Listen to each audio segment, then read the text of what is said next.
The strongest S-rank Squire creates the most powerful team. If you dig my recaps, don't forget to subscribe and smash that notification bell. A tank named Rudd boasts an unparalleled defense level. Alongside his team of adventurers, he ventures into the labyrinths wherever he goes, governed by a formation typically divided among attack, defense, and healing members. In a tank's case, his mission is to block enemy attacks and prevent his allies from taking damage. Despite the importance of this role, tanks are often seen by many as those responsible for the dirty work within a group.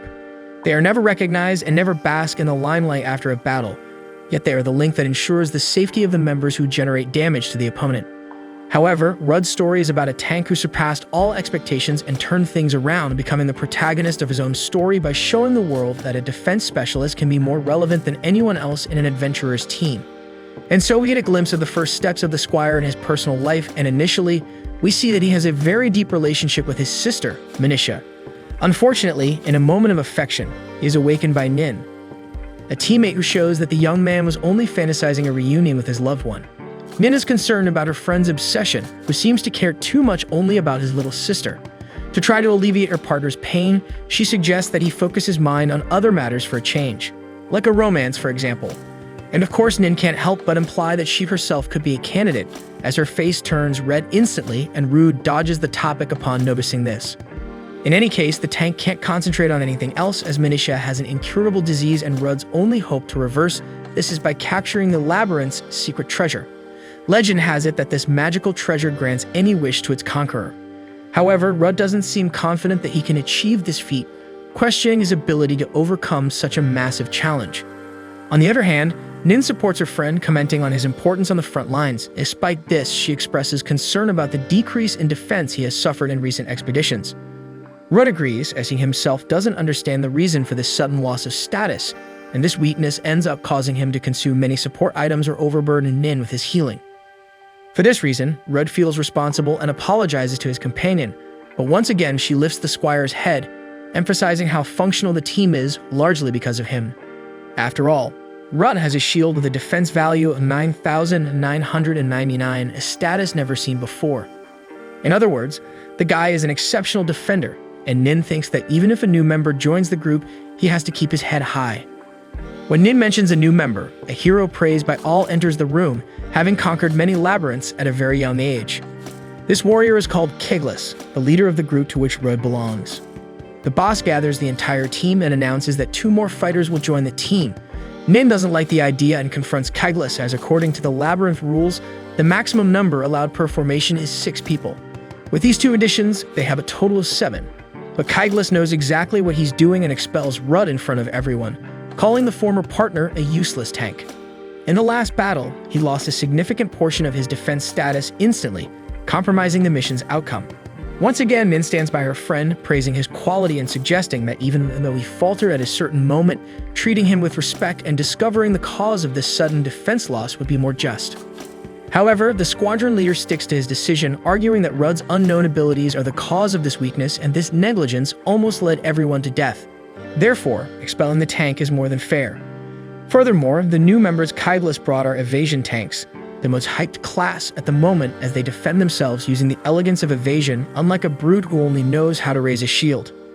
Witnessing the insults, Rudd tries to leave the room, but Keglis hasn't said everything he wanted yet. After all, the team didn't profit yesterday because of him, and it would be fair for Rudd to hand over some belongings to compensate for this incompetence, so Keglis takes away a sword from the warrior. Humiliated, Rudd is comforted by Lilia and Layli, who recognize the ex-companion's worth and wish him good luck. Nin is inconsolable and fears she will never see Rudd again, so he invites her to visit him someday in the city where he will return to live with his sister, called Avancia. Nin's ego is hurt, and she tries to convince her companion that she won't necessarily miss him that much, but Rudd understands well that the girl didn't say it with ill intentions, as she is only hurt by his departure. Finally, after the farewell, Rudd reflects on Keglis' harsh words and wonders if he is truly right when he says that the tank is useless, and his pathetic abilities reduce the shield's absorption. With all these doubts weighing on his mind, all he wanted was an appraisal ability to identify the effect of these techniques.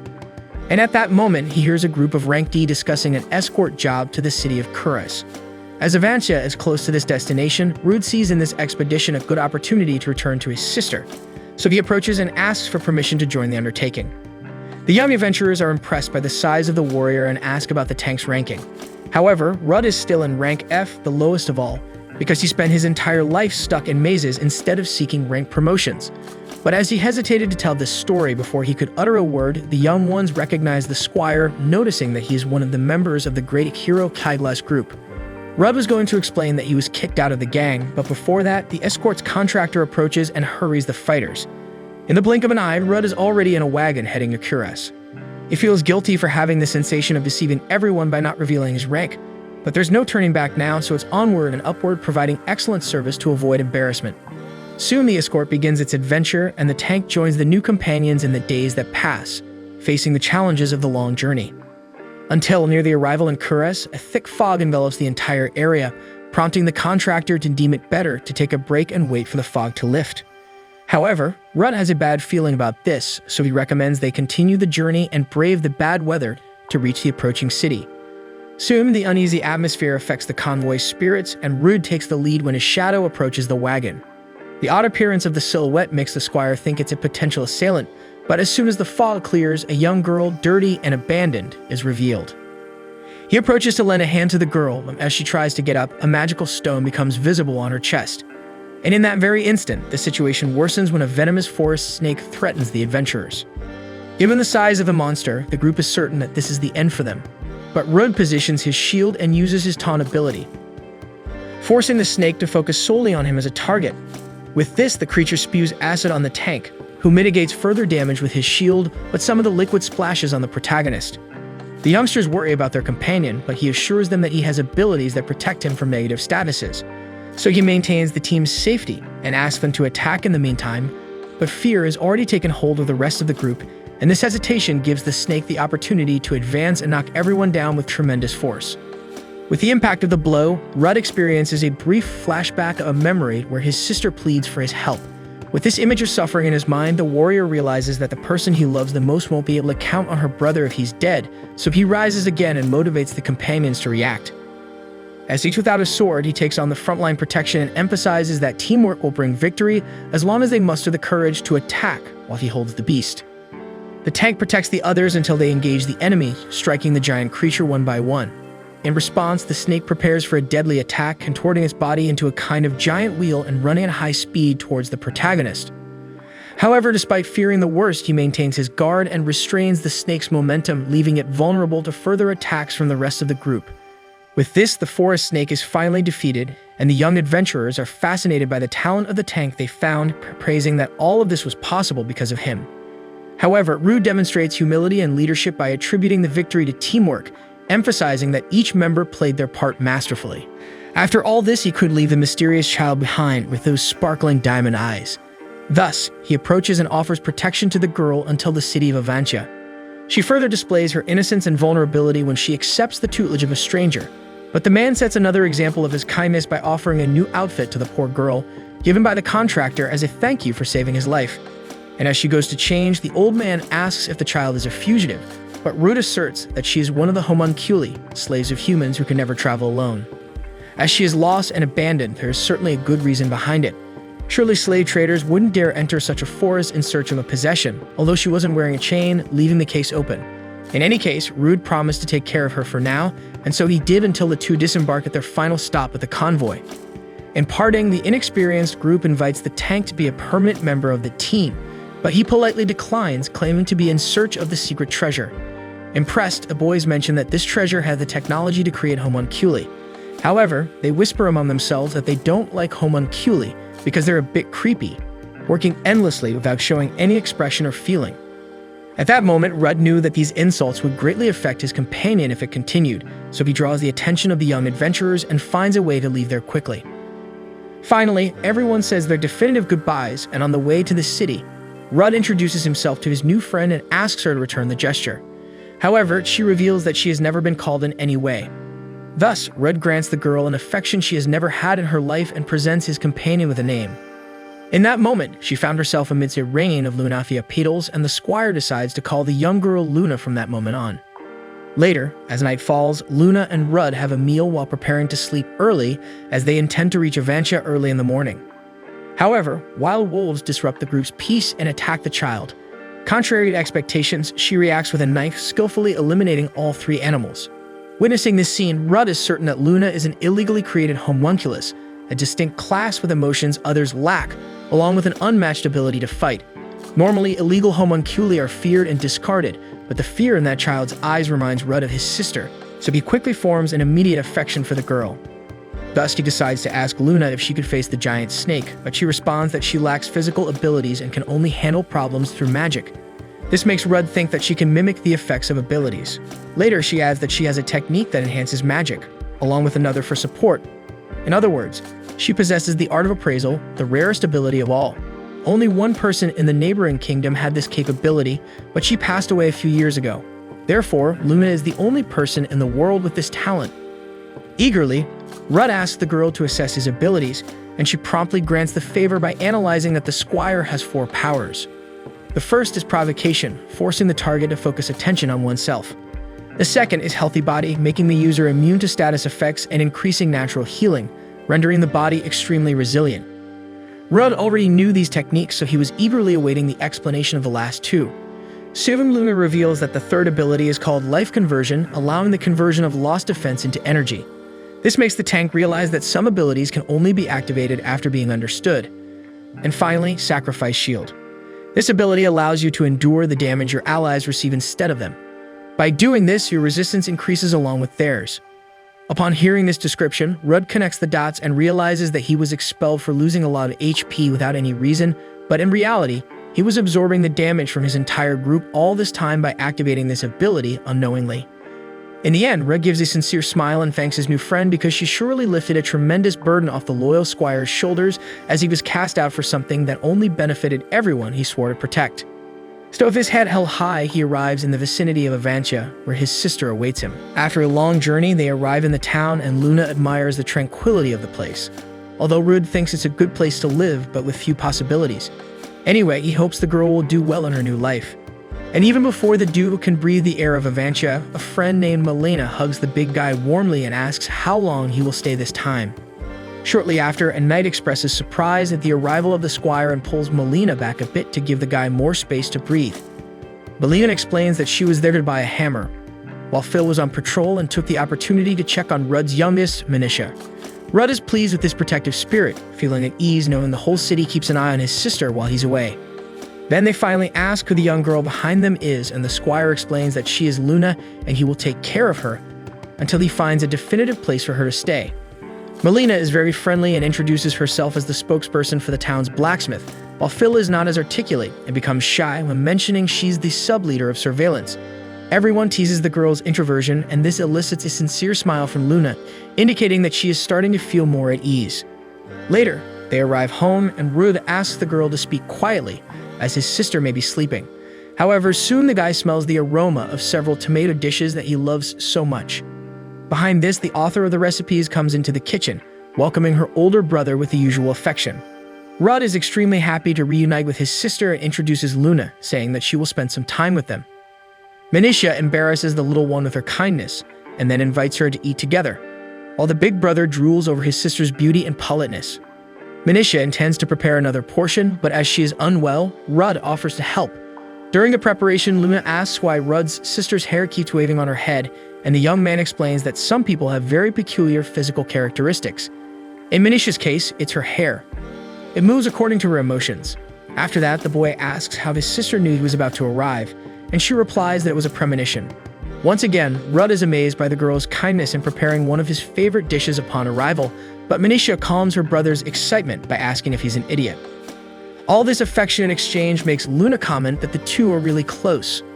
Finally, lunch begins and Luna is trying to hold the spoon, but as she has used this utensil few times, she ends up dropping it on the floor. This triggers a memory for her, where she is eating with several other children. With all this going through her head, the girl feels unwell and apologizes, promising not to repeat the same mistake, but the siblings hurry to comfort her, showing that it was nothing serious and teaching her how to hold the spoon correctly. At that moment, she holds Luna's hand to give her more confidence, and with this gesture of affection, Manisha says that she will teach one thing at a time, so Luna needs to learn without haste. Over time, the three spent their days together, strengthening their bonds until Luna finally felt she had a home. One day, she even cooked a feast for the two friends to prove that she had learned everything Manisha taught her in the kitchen. During a meal, Rudd noticed that the food tasted like his sister's seasoning, making him imagine that this is the result of the homunculus learning abilities. After lunch, the siblings decide to take their friend to explore the city and meet the people. When Manisha went to get clothes she offered to Luna, the brother is enchanted again by the older sister's attitude.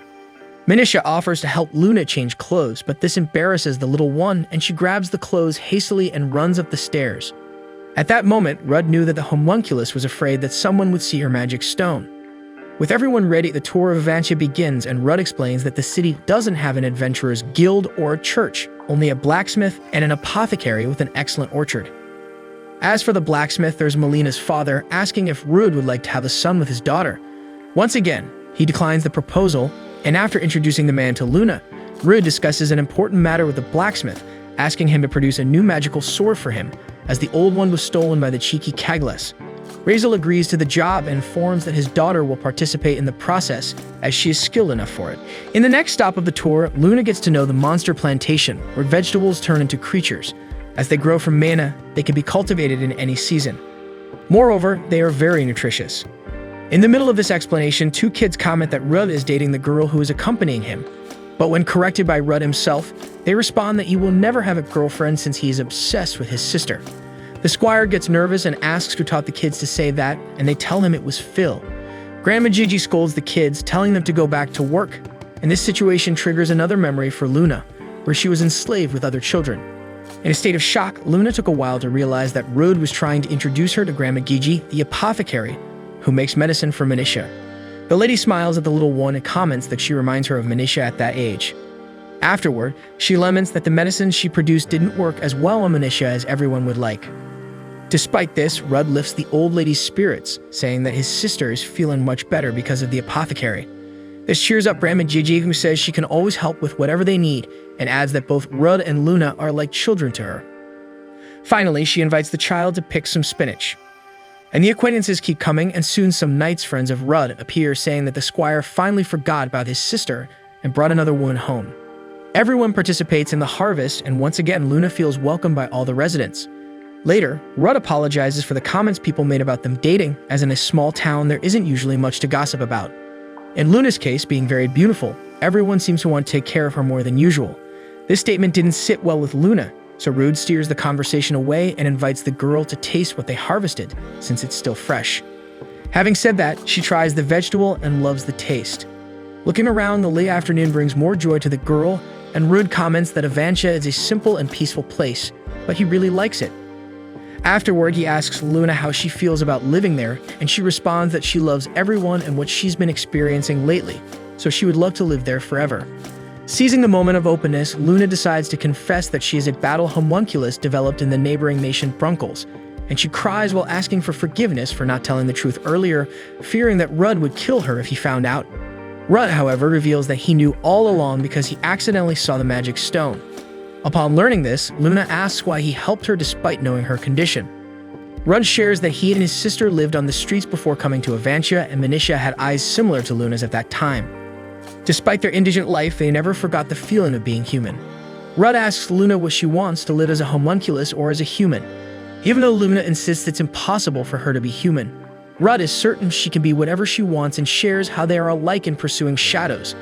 He ventures into mazes hoping to find a lost treasure to cure his sister's illness. Luna, deep down, wants to maintain the life she discovered and loves, so she enthusiastically declares that she wants to have a human life. Shortly after, she calls Rudd Master, but the Squire doesn't like it. Despite the turn, Luna says she feels she should call him that, so Rudd doesn't contest, just accepts. Next, Luna feels she should tell her other great friend, Manisha. As soon as she arrives home, she confesses without hesitation, admitting she is a homunculus. Manisha shows no prejudice and innocently asks if Luna would still like to be her friend even after her confession. Luna becomes emotional with her friend's reaction and hugs her. Then she asks if Manisha knew this from the beginning, but Rudd's sister responds to her brother, stating that he always helps people in need, and he has always been like that. Later, in a mansion in Avantia that gathers many residents, Luna is helping with the cleaning, and despite Rudd feeling bad for her having to use a broom, she feels good being part of it and wants to help. Manisha makes tea for everyone, and aware of the girl's talent in the kitchen, everyone rushes to taste it. One of them even feels good being the first to try the girl's tea. Phil, also drinking with them, comments again that Rudd is really obsessed with his sister, and the tank takes the opportunity and asks the woman to stop saying that to everyone.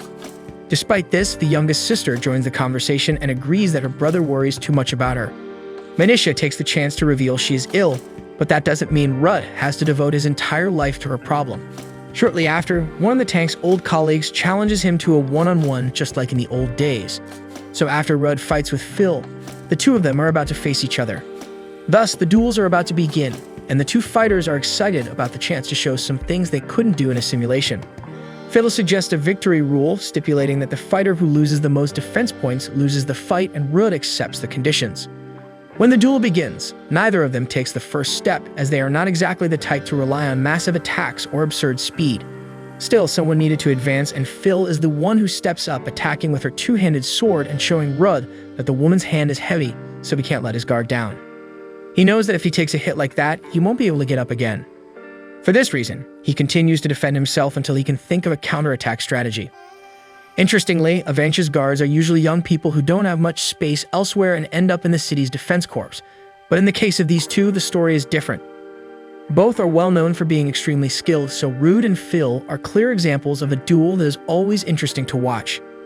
Phil delivers another powerful blow to the Squire, and the force unbalances him.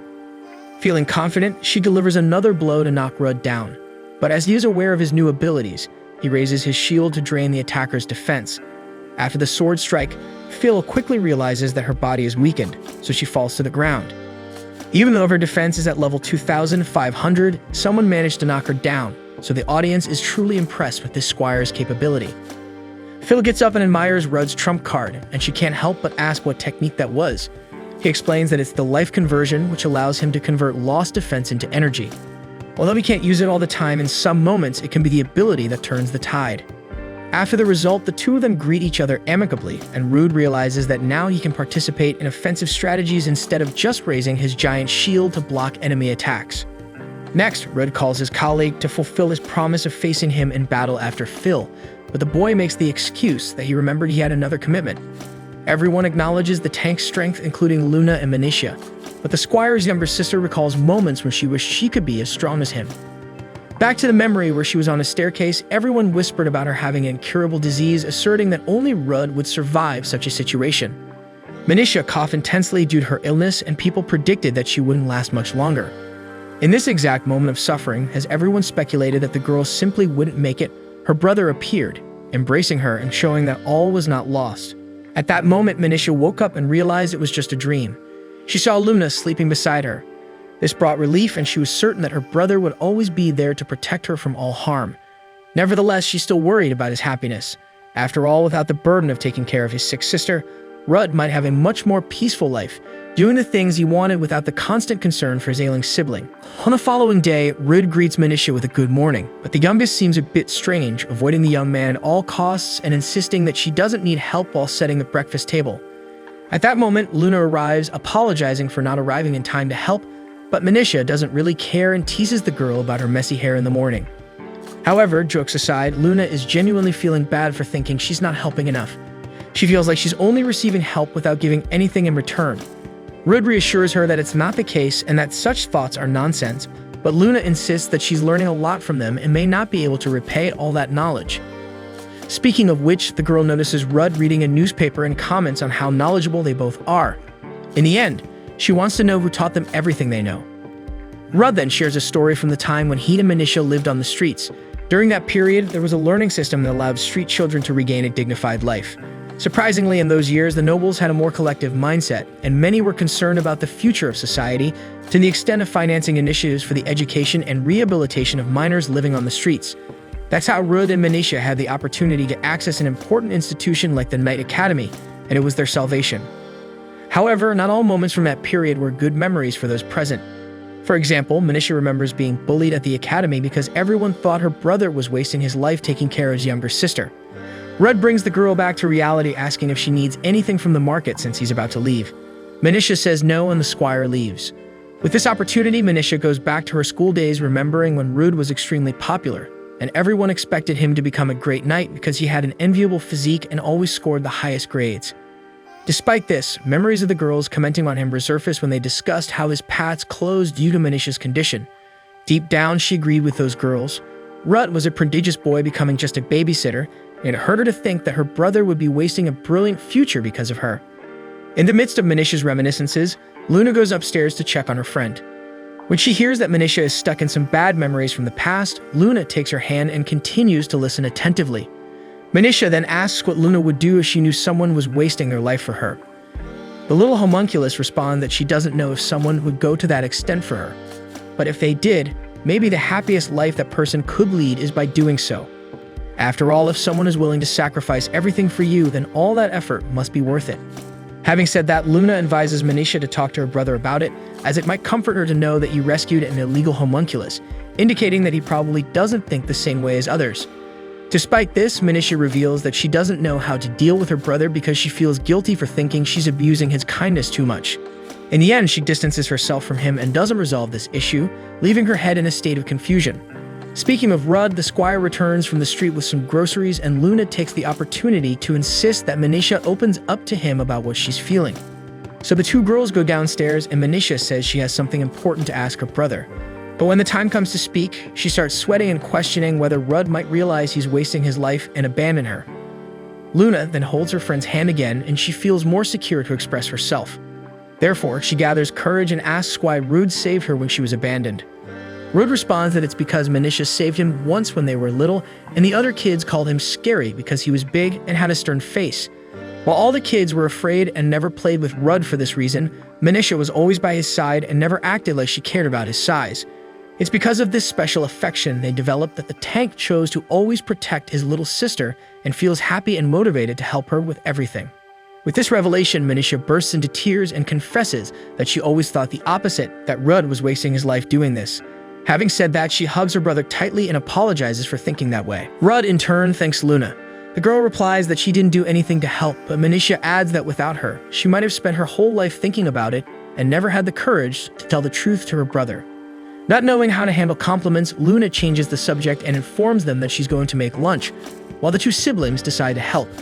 Until someone knocks on the door, and despite being irritated by someone interrupting this happy family moment, Rudd opens the door and sees Nin, his old friend from the previous group he was a part of.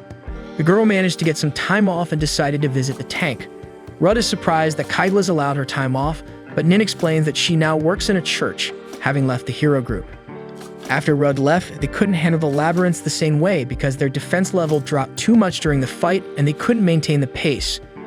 On one occasion, they were having a lot of trouble with a monster until another one appeared on the battlefield. Kaiglas tried to solve the situation with a life explosion, but using this ability drained 1,000 points of his defense.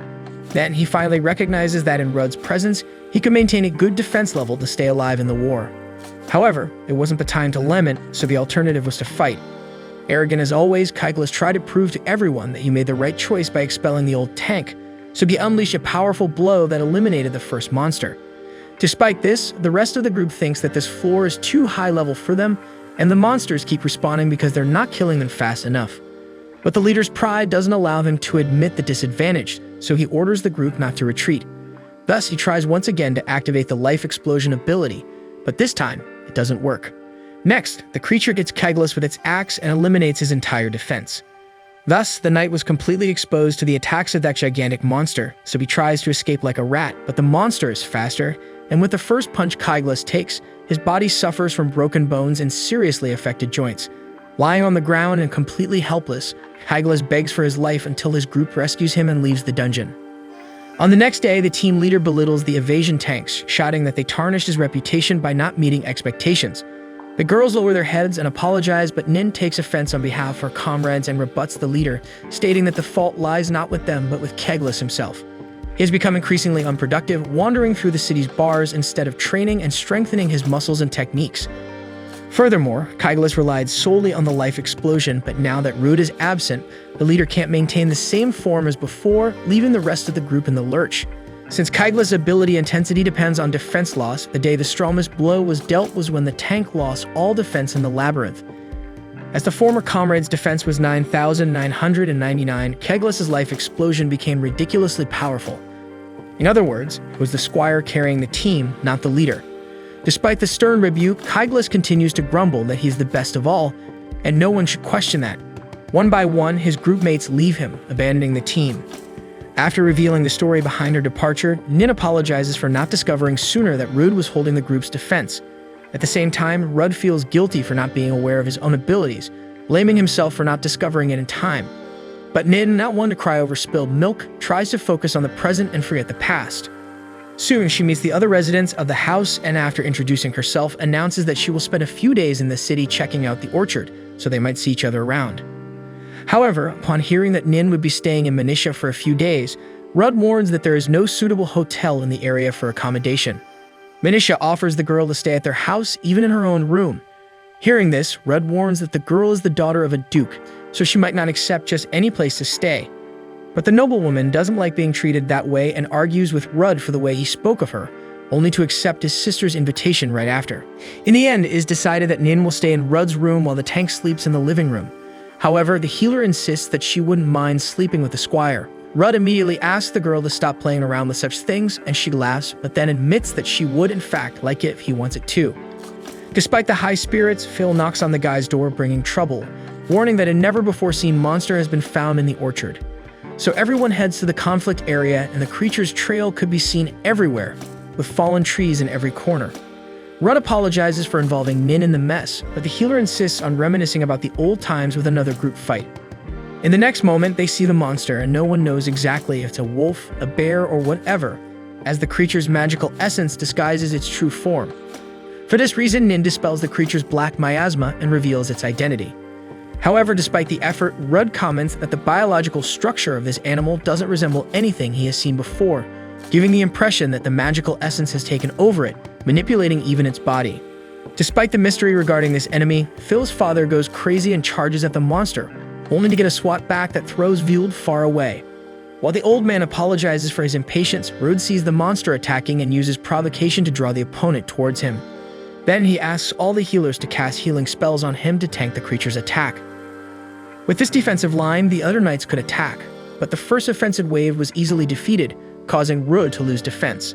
At that moment, Luna and Nin cast spells to restore the defender's status. With this kind of support, Rudd fully assumes leadership of the troops and tells everyone not to be afraid because his ability called Sacrifice Shield allows him to withstand the defense damage for everyone. Upon hearing the description of this technique, the army faces the most powerful tank magic they have ever seen, considering that they can attack without worrying about any kind of damage. So this advantage boosts the troops' morale and everyone feels motivated for the attack. At that moment, the repeated attacks from Manisha's forces hit the creature with force, and in a short time it realizes that it won't withstand this offensive for much longer and decides to flee toward the city. Some long-range fighters tried to stop the enemy, but all attempts were unsuccessful. Until Luna summons a giant stone wall that makes the animal hit its head. This trick allowed Rudd to get closer, but as the beast felt cornered, he needed to be cautious not to kick the bucket. With that in mind, he retreats and decides to use the 20,000 damage points he suffered so far in a single attack. He jumps towards the enemy and uses the life conversion ability. The impact was so surreal that it caused a deep crater several meters long. With this, Rudd begins to wonder if he ended up causing more damage than the monster itself. Despite this, the army congratulates the tank, and Vuld praises the fact that they defeated the threat without suffering any losses. On the next day, Rudd is searching the newspapers for any news about the defeated creature, as it possessed 2 magic stones, and he wanted to know the reason behind it. In the meantime, Misha sits on her brother's lap and asks him to read the newspaper for her. Feeling embarrassed, the tank argues that she reads very well, but the youngest sibling uses her charm to get him to fulfill her request. So he reads an article stating that many labyrinths have been appearing lately, and one of them is in Avancia. In another article, he learns that the former hero Kaglis invades a new labyrinth. Manisha recalls that this guy was the leader of her brother's old group, and Nin wasn't a fan of him because he used to belittle Rudd. Beyond that, the tank mentions that Nin has other very personal reasons for disliking Kaglis' behavior. Manisha interprets this as the healer having feelings for her brother and asks if he pretends not to notice because of her illness. Rudd replies that he's afraid of getting too involved in a relationship because in many other occasions he ended up getting attached more than he should, and it distracts him from his responsibilities in the labyrinths. Despite this, Manisha believes that her brother can balance both aspects, and it would be important for him to be close to someone he cares about. However, she only asks that any relationship he might have doesn't make him forget about his little sister. Later, Phil gathers several fighters from Avancia to defeat the chameleon Kong recently spotted there. As they usually inhabit more southern areas, such a creature has never been seen in the city before. For this reason, Phil wants to investigate the cause of the monster's appearance. The first clue is the belief that this Kong came from some labyrinth, so the first step is to look for an entrance nearby. Meanwhile, Luna admires the beautiful weapons Rudd is carrying, and he explains that they were crafted by two talented blacksmiths, a father with his daughter. The sword has the enchantment ability, allowing the magic stone's mana to change based on an element and be used to enchant the weapon. To demonstrate, he draws the sword and explains that he can cast spells of some elements, but they aren't strong enough for real damage in battle. However, when this flame magic is directed to the sword, it immediately becomes a fire type, giving Rudd an advantage against monsters weak to that element. Observing this performance, a rank C warrior comments that such power is being wasted in the hands of an F rank like Rudd, calling the Squire an old man and telling him to go home and avoid burning in the sun. Luna gets angry and asks if Rudd isn't going to do anything about it, but he calmly explains that he prefers to be underestimated than overestimated. Still, the homunculus doesn't like seeing his friend being humiliated like that until Nin joins the conversation and comments that Rudd is being belittled again because of his reluctance to rank up. She adds that he's so strong that he could be named a saint by a knight. Hearing this, the arrogant warriors group is impressed and asks if it's really true. Rudd explains that it is true because he was occasionally called by the guild to assume that position. Despite this merit, Rudd privately thinks that he became a knight to save his sister and has no ambition beyond that. At that moment, the Chameleon Kong appears, attacking the Vigilance's sub-leader twice, but she manages to block the blows without taking damage, making Rudd recognize that Phil is an above-average adventurer. Then he steps up for the fight, using his taunt ability on the gorilla, making it direct all its attacks at the tank. With this, the rest of the troop engages the enemy, and everything seems under control. But for some reason, Rudd feels that something is not right. Analyzing the opponent, he thinks that by the abilities roar and behavior, this Kong would be a tank if it were human. With one of its roars, the animal summons two more Kongs to the battle, catching the men by surprise. They try to regroup to come up with a new strategy while Rudd tells them to retreat, attempting to hold all three opponents with his shield. Phil is shocked by this ambush and threatens to lose control, but Rudd reminds her that she is the leader and such behavior can affect the rest of the men. So he asks Phil to lift her head and trust that she will find a solution to this problem. Soon, she composes herself and orders her troop to get back into formation. Rudd uses his taunt ability, while the rank C warrior finds it too dangerous to face three enemies of that level at once. One Kong tries to hit Rudd with a punch, but the tank absorbs the blow. Witnessing this, Luna promises to make the giant monkey regret attacking her master, then uses a wind shot spell, causing deep cuts in the beast. With that enemy weakened, the rank C warriors group decides to focus on this Kong to eliminate it once and for all, while a second one also tries to attack the tank. Rudd defends himself and uses his fire-type sword to counterattack, since this type of creature is weak against this element. After bringing down the Kong with flames, Phil delivers the final blow to finish the opponent. The last of the animals feels cornered, then attacks Rudd with all its strength. At the moment when the tank protects himself with a shield, Nin immobilizes the Kong with an ice spell, and Luna weakens it with another wind shot. Finally, Rudd uses his fire sword to seal the deal. After the battle, the soldiers of Avantia celebrate the victory while acknowledging that they wouldn't have been able to do it without Rudd. In the meantime, the rank C warrior approaches and expresses admiration for the fact that the tank didn't get scared in such an intense situation. Rudd responds that the role he plays allows no retreat. Then the boy apologizes for mocking the Squire, but Rudd understands the boy's attitude, as the rank is an indicator of a knight's skill, and assuming that an F-rank fighter might not be the strongest makes total sense. After that, the bodies of the Kongs dissipate as if they were monsters in a maze, and at that moment, Nin points to an entrance of one of these dungeons. At night, Phil announces to the people that a maze has been found in Avantia, and the hope of it bringing prosperity is so high that the population organizes a party just to celebrate this fact. Luna and Minicia discuss how this could solve Avantia's population decline problem, but Rudd seems more reserved in his celebration. In the meantime, a young warrior from the city approaches and invites Minicia for a drink, and Rudd takes on a mischievous demeanor and decides to accompany the lovebirds on this outing. Shortly after, Nin arrives and greets Luna, who is concerned that her master seems sad even with the discovery of the maze. In response, Nin comments that mazes can come with all kinds of problems, and maybe that's what is worrying Rudd. For example, if some monsters are not defeated inside, there is a chance they could escape, as was the case with those Chameleon Kongs. In other words, if this happens frequently, the local population will live in danger. And while some places are fortunate to have qualified adventurers, not all regions are as lucky. In some instances, there are so many lousy adventurers that some of them even become stalkers of the city's beautiful girls. Hearing this, Luna asks how adventurers should organize themselves to prevent such things. Rudd interrupts and explains that they should form clans, which are the assembly of various groups. Adventurers organized in this way are officially recognized by the nation and are responsible for the defense of the city, similar to knights. Subregions do not have this clan structure, like Avancia, for example, which is a very small city. In these cases, ill-intentioned adventurers may emerge and worsen the situation with the maze. Despite this, Nin makes it clear that she will always be there to protect Rudd in any dangerous situation. And then Phil takes advantage of having had a few extra drinks and cozies up to the tank. The next morning, Rudd is on patrol when he encounters two young people ready to fight. He cracks his knuckles and asks if they're really going to do this, causing the two kids to run away. Soon after, Nin arrives, praising her friend's morale, and joins him on duty. While walking through the streets, they see that the city is already full of new adventurers, many of whom know Rudd and Nin, greeting them and thanking them for the work they have been doing. However, the moment of peace ends when another fight breaks out nearby. This time, Boo, the third of the Black Dragon Fang, and Gurley, the third of the White Tiger Claw, both A-rank adventurers, are face-to-face. Knowing that a fight between fighters of this level cannot end well, Rudd asks the two to calm down. Despite this, the opponents are determined to defend the honor of their clans. Before getting into a fight, Boo asks Rudd which of the two clans has permission to enter the city. The tank responds that neither of them does if they continue causing trouble for no reason in Avancia. This blunt response infuriates one of Boo's subordinates, who attacks Rudd. Rudd easily grabs the kid's arm. Next, Nin clarifies to the two A-rank adventurers that they need to resolve the situation peacefully, or she won't be as patient as Rudd. The Squire himself states that this city has rules, so if they choose to fight, they will also have to face him. This is enough for the adventurers to back down and apologize, only to then invite Rudd to join their respective clans, causing another beginning of a dispute. But soon Rudd draws the attention of the two again and tells them to leave. As they leave, the Squire acknowledges that adventurers organized in clans are more aware of when to respect rules, unlike wandering adventurers. Nin comments that she was surprised to see those two trying to recruit Rudd, and he explains that he has no intention of joining any group.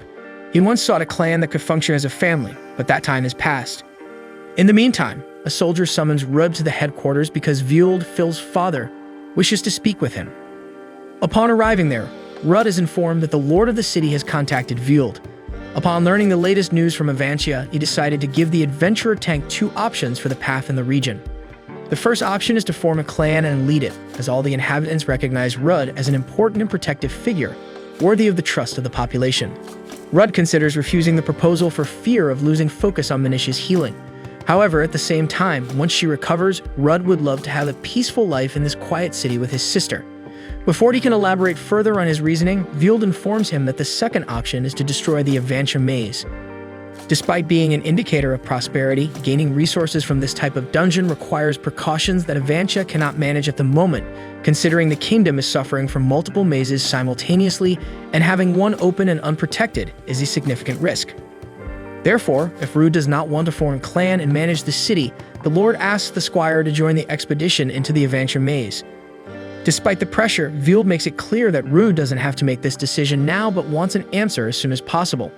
So the tank sets out while reflecting on the situation until he comes across two other men looking for a fight. Rudd tells them to stop, but this time, the troublemakers don't pay much attention to the adventurer. This makes him consider that only leading a clan could give him the prestige necessary to become an undisputed authority in Avancia. Furthermore, Luna arrives running and asks Rudd to come home right now because Manisha is very ill. Upon entering his sister's room, Grandma Jai is taking care of her and informs him that Manisha has only had a slight deterioration, but nothing to worry about. With this, the girl finds her brother's excessive concern amusing and asks him if the city is okay, but Rudd doesn't want her to worry about it and asks her to rest for a while. As soon as she closes her eyes, Rudd reflects that he cannot stay away from Avancia for too long if he is the leader of a clan, and perhaps this will prevent him from finding this secret treasure, which will allow him to use the granted wish to heal Manisha. For this reason, he decides to destroy the maze. Nin asks if he is sure about this, as this decision will hinder Avancia's development, but between the city and his sister, Rudd doesn't hesitate to choose Manisha.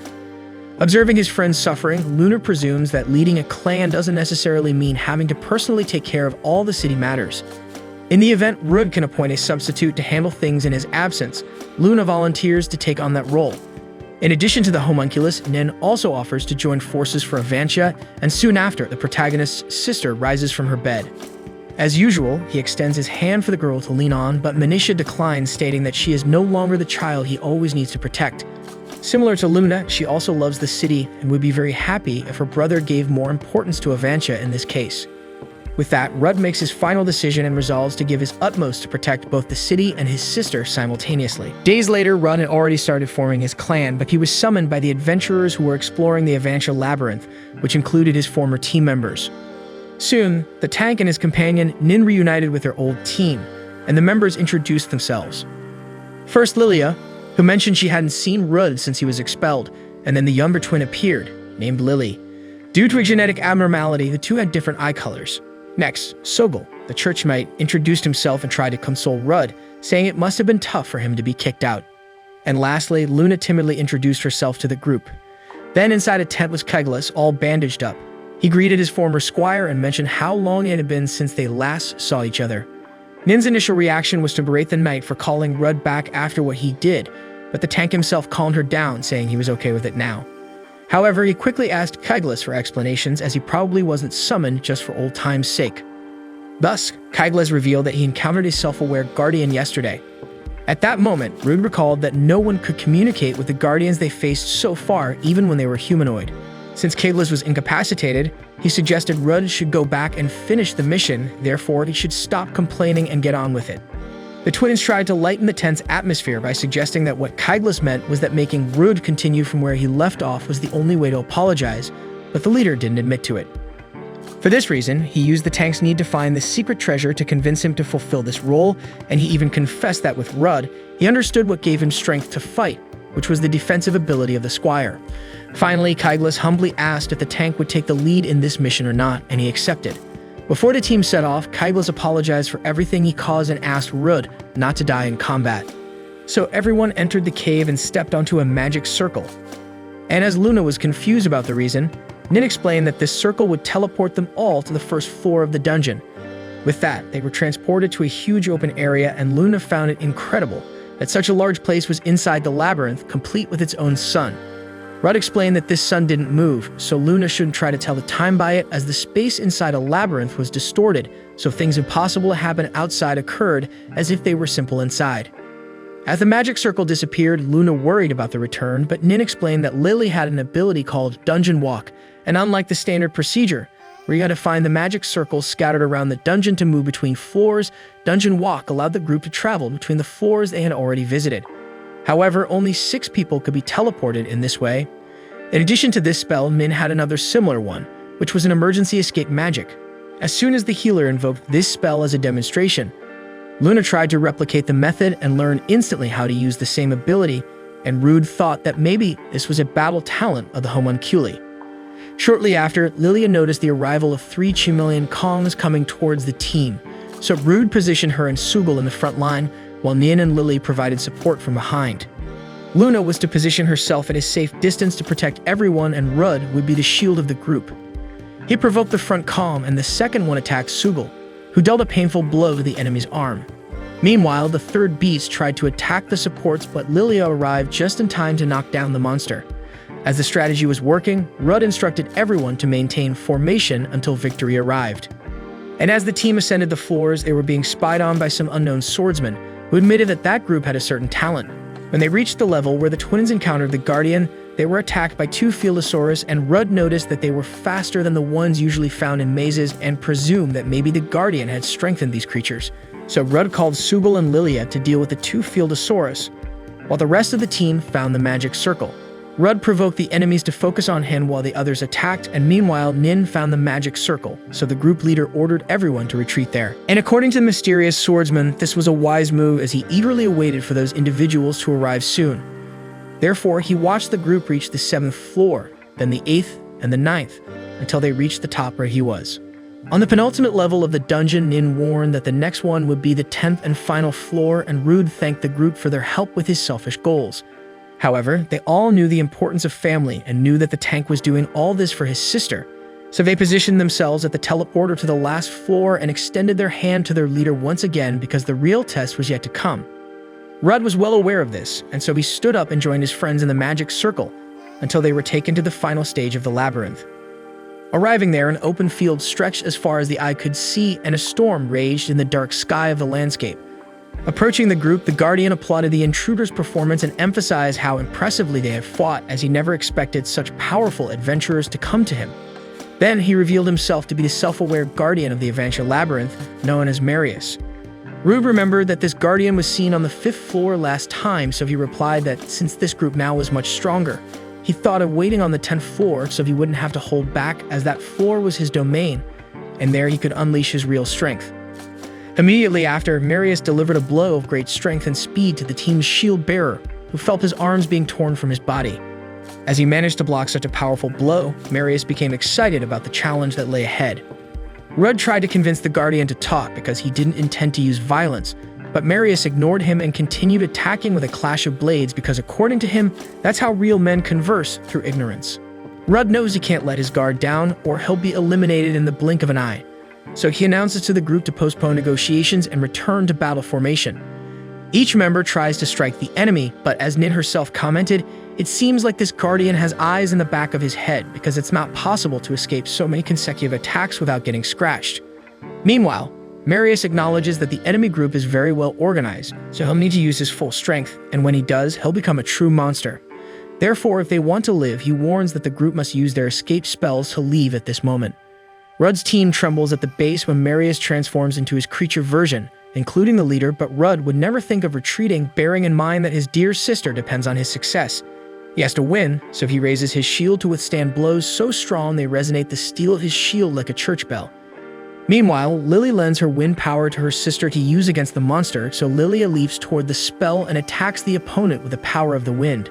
Sobel asks to take turns defending the group with Rudd, so each one provokes him for some time, thus the leader wouldn't be overwhelmed. So he provokes the Guardian, who charges against the Church Knight, and with that, the defense of all group members plummets. Rudd understands that one more blow from this monster could kill anyone, so he orders everyone to avoid being hit by the opponent. Meanwhile, Lily and Luna must use their support spells to maintain the front line. With the tactic defined, the leader assumes the defense once again, calling the enemy to himself with a new provocation. At this moment, memories of the group thinking about strategies emerge, where everyone understands that they won't be able to avoid a long fight against this Guardian, so it will be a test of endurance. Luna is worried if the team will handle this challenge, and Lily believes that with Rudd, this is possible because his sacrifice shield concentrates all damage on the tank, and life conversion will turn the damage absorbed during a long fight into unbeatable damage power. With this in mind, Lily thinks everyone should endure the fight until they have enough strength for a very powerful final attack. And by now, the team had managed to accumulate enough damage for Lilia to tear off some bones from the Guardian. Still, Lumina is concerned about the effort the attackers are putting against this enemy, and fears someone might fall into that rhythm. Then Nin arrives and says that it really is difficult to stay in the rear, but Luna's role is still to cooperate from afar, since the front line will only stand as long as the support does its job. Luna understands and returns to her role, healing Rudd and Subal, who notice that Marius's movements are getting slower, so maybe he's getting tired.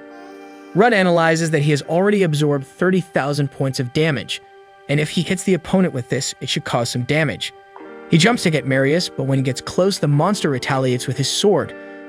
Fortunately, Luna casts a spell that prevents the Guardian's attack, and with that, Rudd doesn't miss the chance and delivers a sword blow with the life conversion ability, applying all the damage received by the group in one massive attack of his weapon.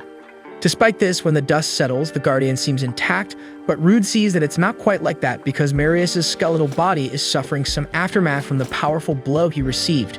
For this reason, the tank believes that another life conversion could end the fight. But this time, the monster seems more willing to keep his attackers away from him by invoking a magic that floats gigantic rocks and throws them at the opposing team. They manage to protect themselves, but Lily suffers from the force of the impact and loses the ability to fight. Meanwhile, Sokol takes a heavy blow and is dragged several meters away. He tries to convince the leader that he can continue fighting, but his hands tremble as he wields his sword. Rudd looks around and feels like he's losing control of the situation and reflects if he really wants to put everyone at risk for a goal that is his alone, so he orders everyone to retreat. Nin tries to convince the tank otherwise, but he imposes himself as the group's leader and maintains his decision while blocking another powerful attack from Marius. Nin doesn't want her friend to give up the goal now that they've come this far, and Subal is back on the battlefield, showing that he's ready to fight to the death. Meanwhile, the image of Manisha runs through the protagonist's mind again as he thinks once more if he should really withdraw from this battle. Then Lily and Lilia use their fusion ability and transform themselves. They attack Marius with incredible speed and strength, while Luna and Nin continue with support, and Subal's absorption shield is finally broken, accumulating once again an absurd amount of damage for Rudd. Therefore, he applies another blow with life conversion on Marius, who almost falls to the ground but manages to rise again and counterattack with his sword. Rudd understands that taking one more blow of that weight will break his shield, but he's willing to endure that pressure and accumulate the damage from this attack in his last attempt to retaliate with another life conversion. Therefore, as soon as Marius's giant sword hits the Squire, he uses his counterattack ability and evaporates the creature with the power he accumulated. However, Marius appears again in his human form, laughing and saying that all this was quite fun, although he doubts he can move, so Rude can do whatever he wants with him, as he won't be able to react, reminding that everything only ends after Marius is eliminated. However, Rude returns to his initial posture and remembers that he only wanted to dialogue, so he asks the Guardian if it's true that he has the sacred treasure of the labyrinth, which is said to grant any wish. Marius takes a magic stone out of his pocket and hands it to the Squire, stating that it is capable of performing miracles when infused with mana. After being used, the stone will shatter, so it must be used in the best possible way. After that, Marius supposes that it was only that which Rude wanted, so he informs that now he can be destroyed. Despite that, Rude plans to keep the labyrinth running because Avancia can benefit from a controlled dungeon, so he offers dungeon command to Marius. Pleased with the level of challenge the group imposed on him, the Guardian is delighted with the proposal and promises to return to fulfill his duty, hoping to face Rude on the battlefield again one day.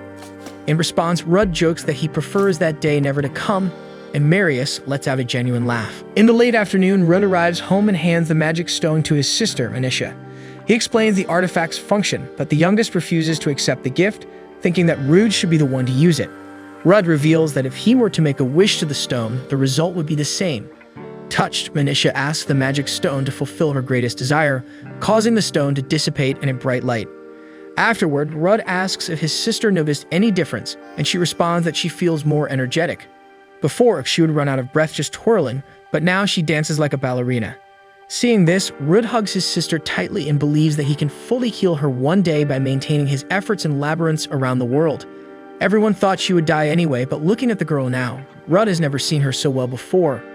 Therefore, everything he has done so far has not been a mistake. The next day, Rudd notices that the construction of a guild alongside the Avancia maze has attracted many adventurers to the city, and two old acquaintances of the protagonist, Boo and Girly, arrive commenting that the tank seems a bit pale since taking over the clan leadership, so they ask if he needs any help managing things.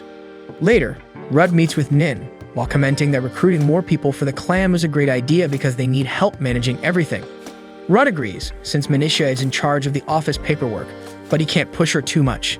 The Squire sought Lilia's help to recruit new members, but she feels she doesn't have enough knowledge to teach someone, so maybe it would be a good idea for Rude to seek equal alliances with other clans to facilitate the entry of new qualified people. Lilia talked about the alliance being equal because only then would Avancia have autonomy to establish itself in the region without having to answer to anyone.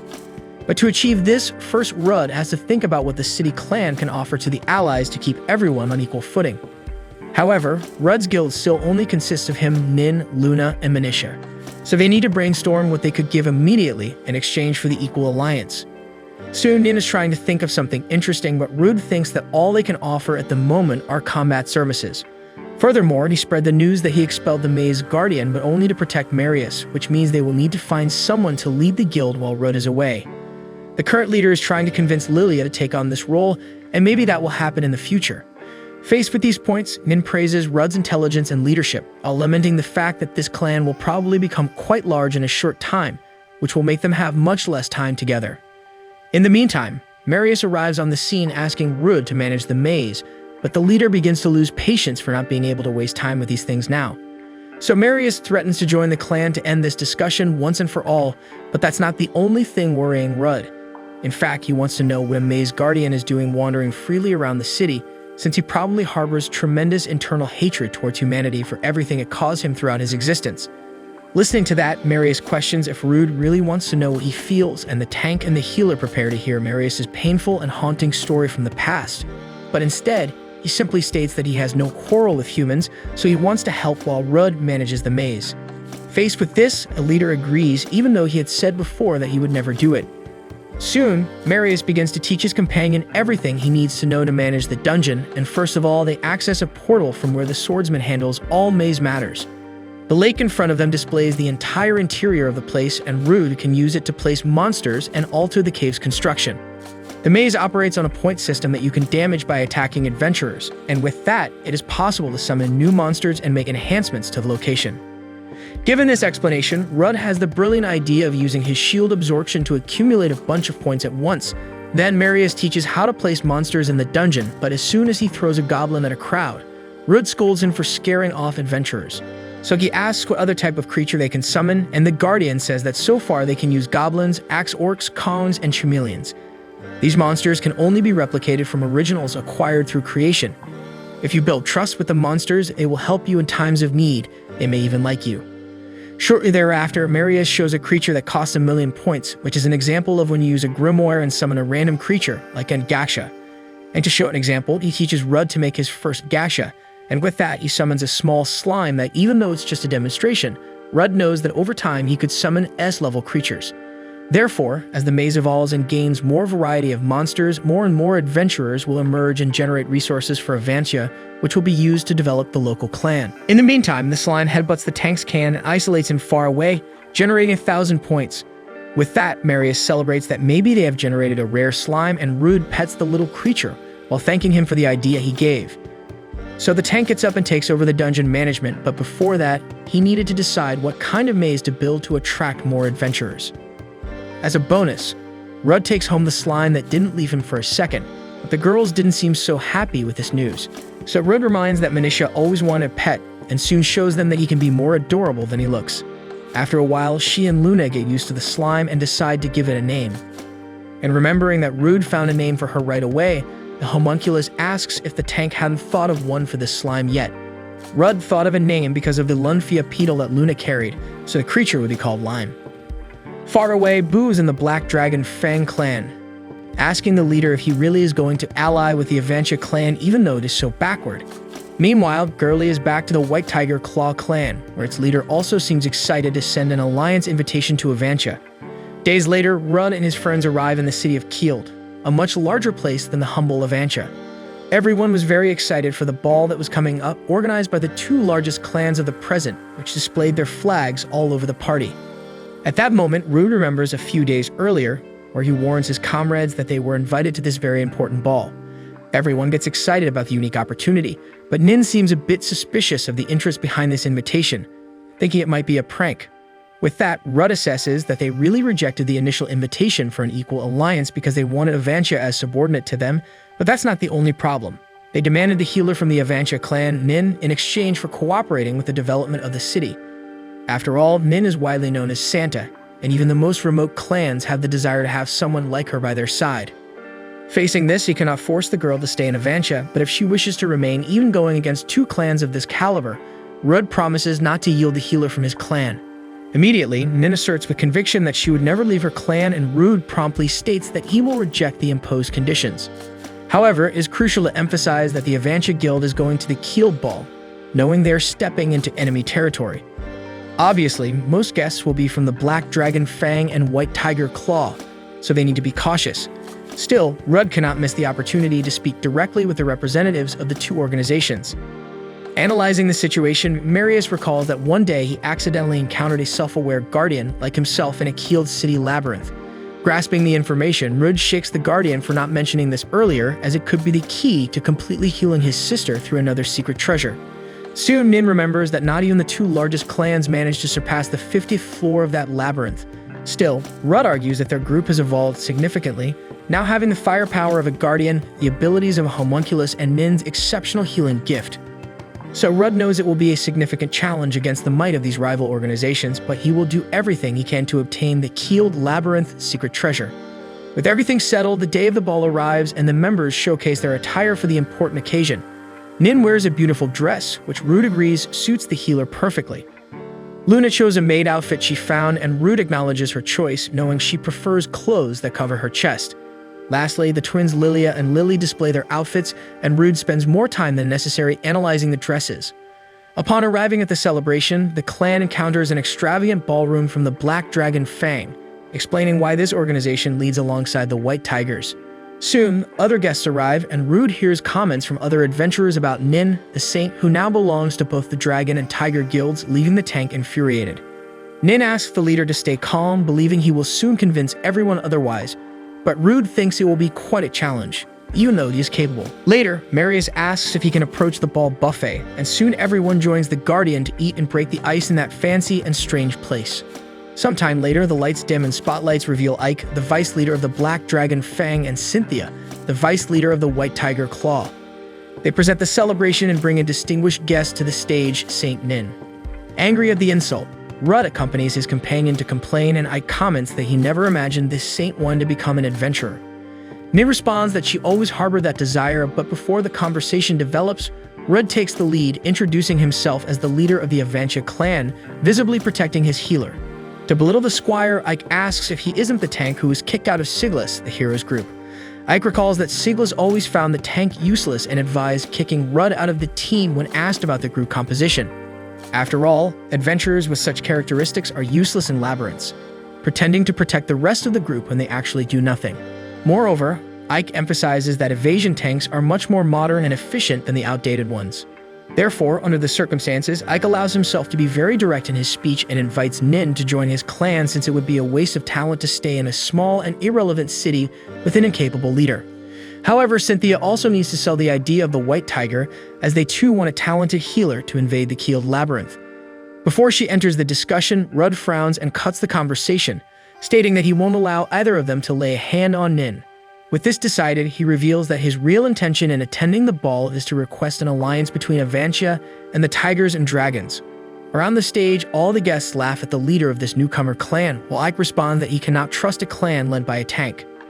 Having said that, Nin loses patience and defends her friend, stating that he is the strongest tank in the world. In addition to her defense, Rude grabs a microphone and announces that the Avantia clan will invade the Keeled Labyrinth. It's okay for everyone to laugh at them, if he reminds them that the one who laughs laughs best. In the end, he promises to reach the 51st floor of the dungeon, something neither of the two largest clans has achieved to this day.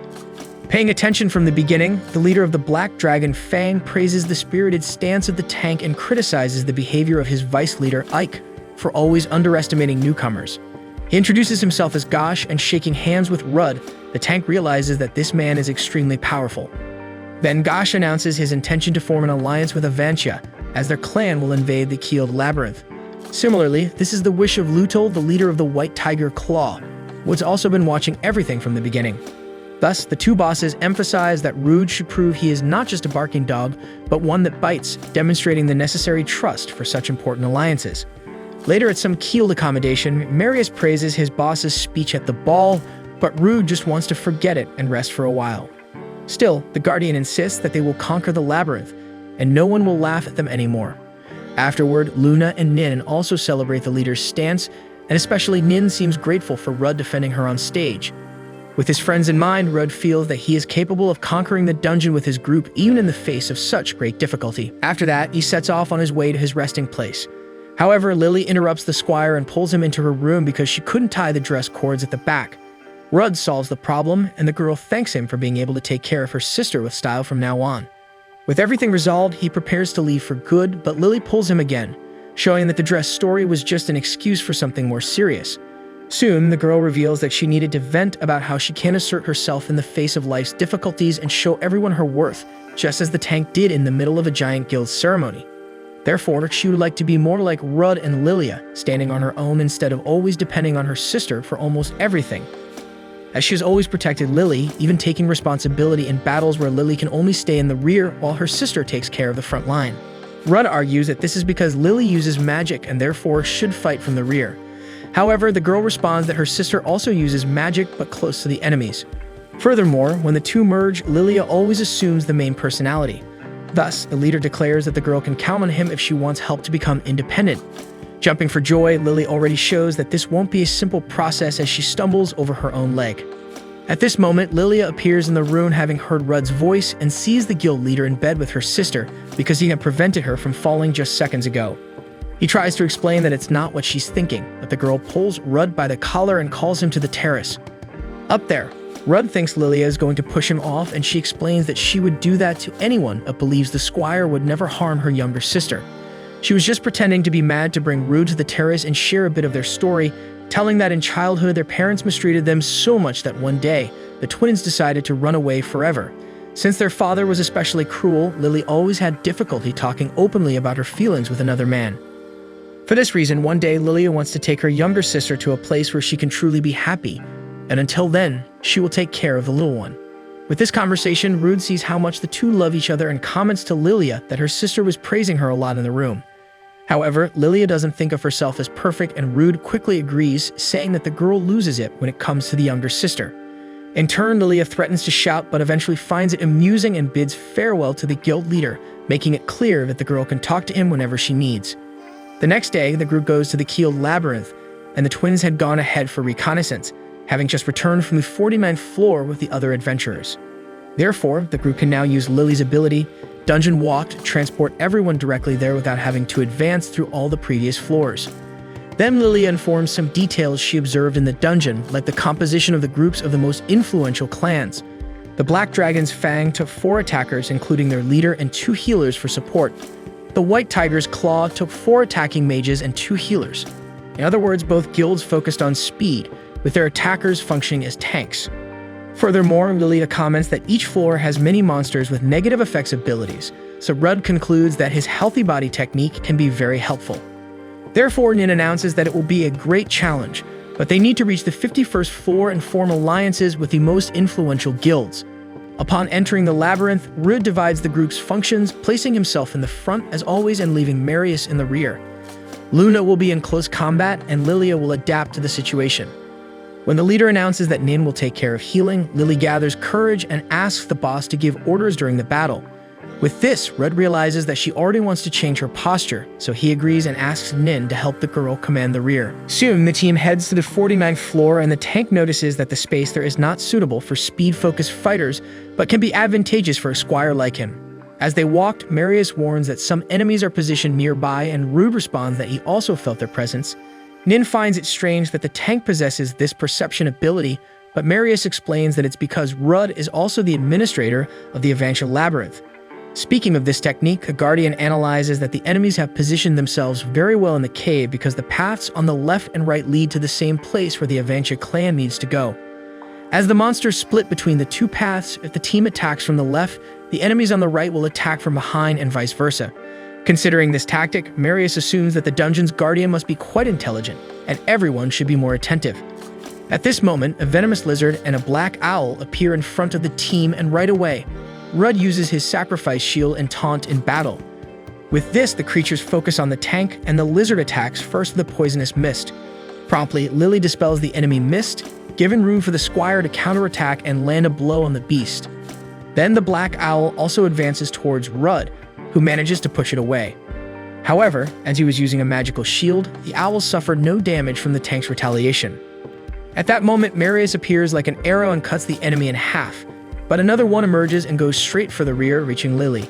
However, once again, Lilia protects her sister and eliminates the creature, while several other owls start arriving for the fight. Lilia informs the leader that they could win this confrontation, but there's no need for them to continue fighting and wasting energy on this floor. Agreeing with this, Rudd sends the rest of the group ahead, while throwing a luminous magic stone at the enemy creatures and clearing his path for escape. Later, everyone gathers again, and the team members praise Lily's leadership, who gets excited and promises to do her best on the next floor as well. Lilia, who saved her sister from death and had the idea to retreat to avoid fatigue, turns to the younger sister and asks with her eyes if she's a joke to Lily. So Nin comments that he noticed the group can choose whether to absorb all the damage Rudd takes with Sacrifice Shield. The ability improved after the tank defeated Marius in Avancia. So the team highlights how the leader really has a knack for it, being the most talented tank they've ever seen.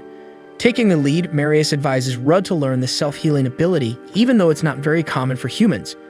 Given this information, the clan leader realizes they've never had a chat with Marius since he joined the team, so they don't even know if he's a human, for example.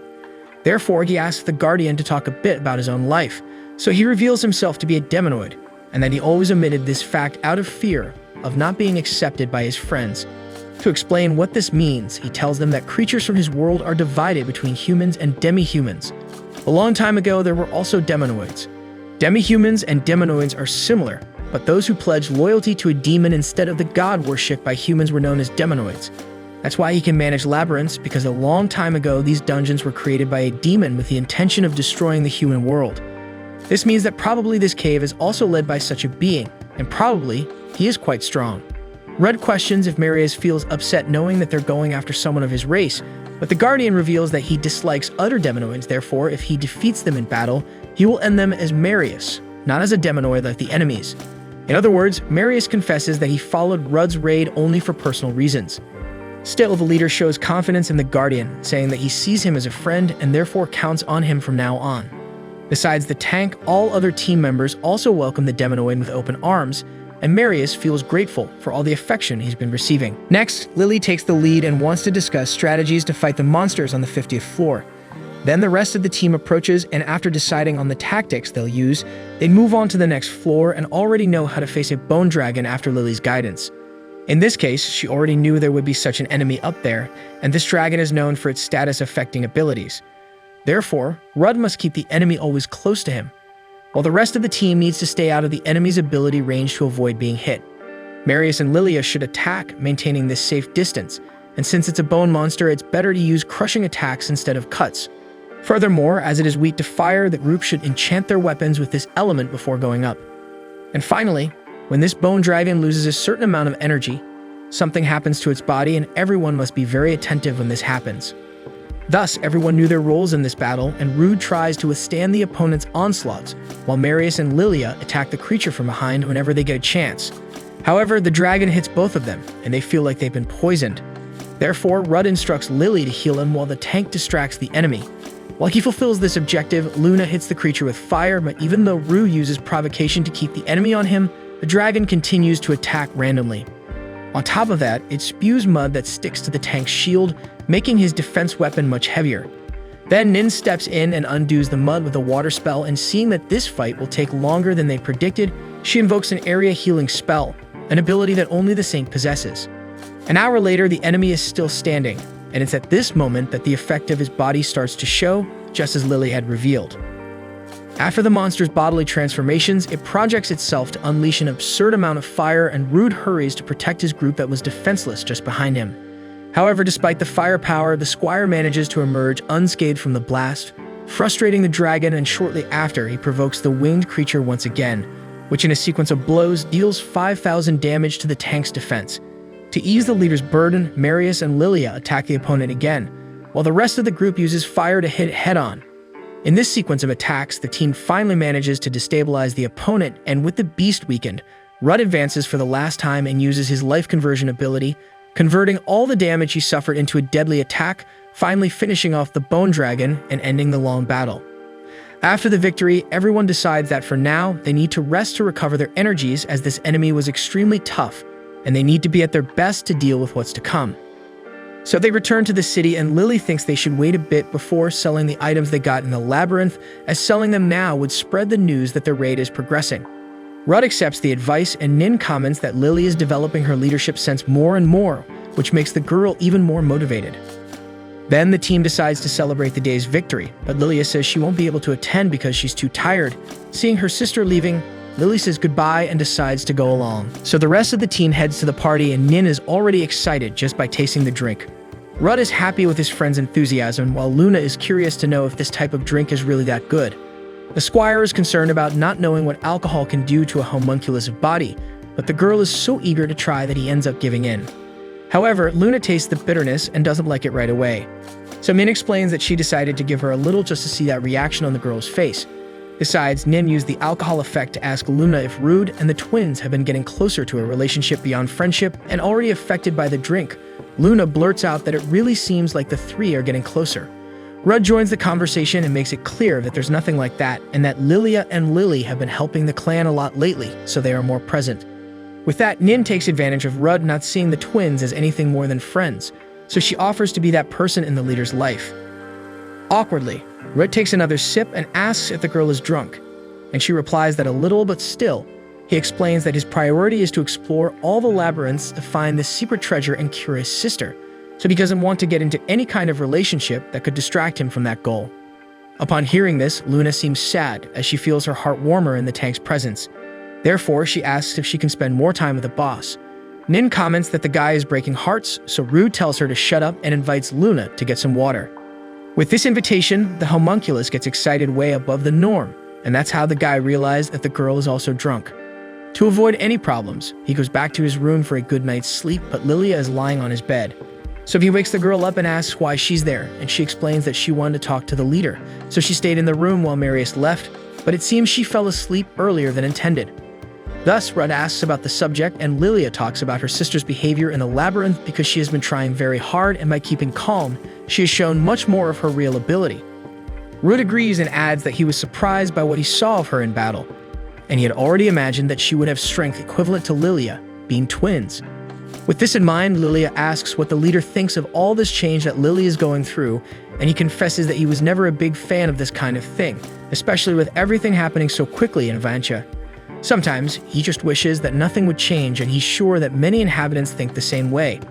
For this reason, he doesn't even know if he's doing the right thing, but at the same time, he's excited about these transformations because the city has never been so lively, so the best thing to do is to find a way to enjoy what's happening. On the other hand, Lilia is afraid of life's transformations and thinks that for this reason, she is weaker than her sister. Moreover, she feels that Lily is slowly distancing herself because she doesn't depend on her as much as before. In response, Rudd is sure that the dynamic between the two will change, but that doesn't mean they will separate at some point, since the principle remains the same, and this bond will not break with the maturation of one of the parties. Faced with the well-thought-out response, Lilia jokes that it seems like the Squire thought more about it than it seemed, and finally, she confesses that she couldn't face her sister today because of all the glow she emanated, but from tomorrow, she will change that and go back to treating her sister the same way as always. The next morning, the guild returns to the Keeled Labyrinth, and to honor yesterday's Garden, Rudd announces that they will start from floor 51. That said, Lily adds that the two largest clans only reached this stage of the dungeon, so no one has information about this floor. Since the fog there is very dense, perhaps something beyond magic is needed to detect monsters. Given this information, Rudd assigns Lily to detect enemies and Marius, and he search for anything they can. When the leader turns to Luna, she interrupts the instruction and justifies herself about yesterday, explaining that she didn't mean what she said to him. Therefore, Nin realizes that the homunculus is one of those who remembers what she says the day after drinking. Soon, everyone prepares to leave, and Lily uses her dungeon walk magic to teleport everyone to the 51st floor. Arriving there, everyone attests that the fog is indeed very dense and Lily's detection magic is not working, so Rudd asks Luna to dispel the fog with some wind spell. She tries to do that, but the fog returns to the same place. For this reason, Marius notes that this is a mana-sustained fog, so it won't go away so easily. On the other hand, monsters also have mana, so the Avantia clan could use that to their advantage. Rudd focuses on using his senses to perceive the mana presence of the enemies, and soon he orders everyone to get into a defensive formation and uses his taunt technique because something was approaching. At that moment, a water magic hits the tank's shield and grabs all the group members. Luna tries to disperse the aggressor, but the fog hides its location. In front of this, Rudd focuses on his senses again and orders everyone to retreat towards 10 o'clock because there they cannot be surrounded. After the teams move, Rudd uses taunt again to protect his team, and soon 3 Sahedins appear in front of the tank. The Squire was surrounded, but Marius uses his supernatural detection power to come to the aid because even blind he could fight having that ability. With everyone in formation, they manage to defeat their enemies and prepare to go up to the next floor. During the break, the group cooks the eliminated Sahajin meat, while Rudd is impressed with the dropped items from these monsters. At that time, Delia arrives, commenting that they are really first-class materials, and she thanks the leader for yesterday's conversation because since then, she has looked at her sister the same way as always. Finally, after everyone is fed and rested, they go up to the next floor and come across a floor without fog but open like a boss room. Soon, a magic circle is invoked and reveals a dark skeleton. Along with it, 3 crystal spheres with different colors accompany the monster, and as soon as it appears, Rudd uses his sacrifice shield power. Looking into the creature's eyes, the leader knows well that this is a bigger challenge than anything they have faced so far. So he puts Lily in charge of the team while he charges against the adversary. Rudd tries to knock down the skeleton with his shield, but the yellow crystal emits a shield that protects him from the impact. Consequently, he attempts to step back, but the red crystal summons flames that could reach him from a distance, while the blue one accelerates the skeleton's movements, now wielding 2 swords. Faced with this problem, Rudd retreats to analyze the situation and sees the yellow crystal as a tank, the blue one with strengthening magic, and the red one casting offensive spells. The barrier is particularly problematic because the Squire doesn't know how to break through this defense, so he decides to use the same tactic as always to see if he could extract any information about the shield.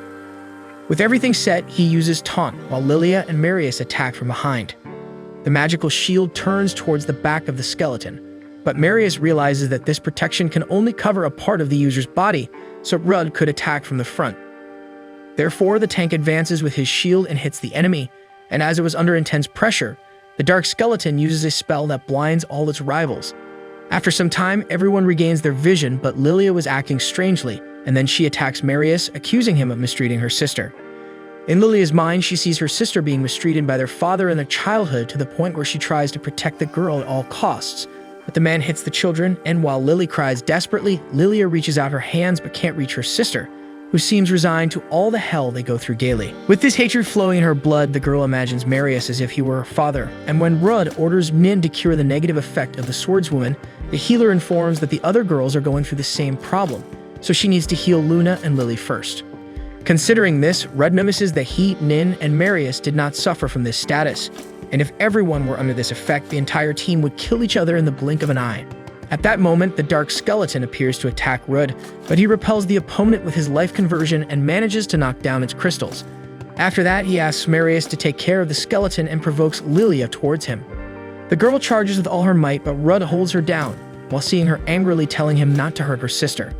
Witnessing this, Rudd remembers the conversation he had with her, where Lilia confided that in childhood she and her sister were beaten by their parents and had to flee alone, so it's likely that she is reliving her traumas in her mind. Faced with this panic attack, Rudd tries to bring his friend back to reason, saying that no one there will hurt her, and that the phase when they were defenseless has passed and now both are strong and independent. Moreover, the tank is there to protect the sisters above all, so they don't need to fear anything. Having said that, Lilia recovers and realizes that she was hypnotized by her trauma, so Rudd instructs Marius to retreat again to be healed.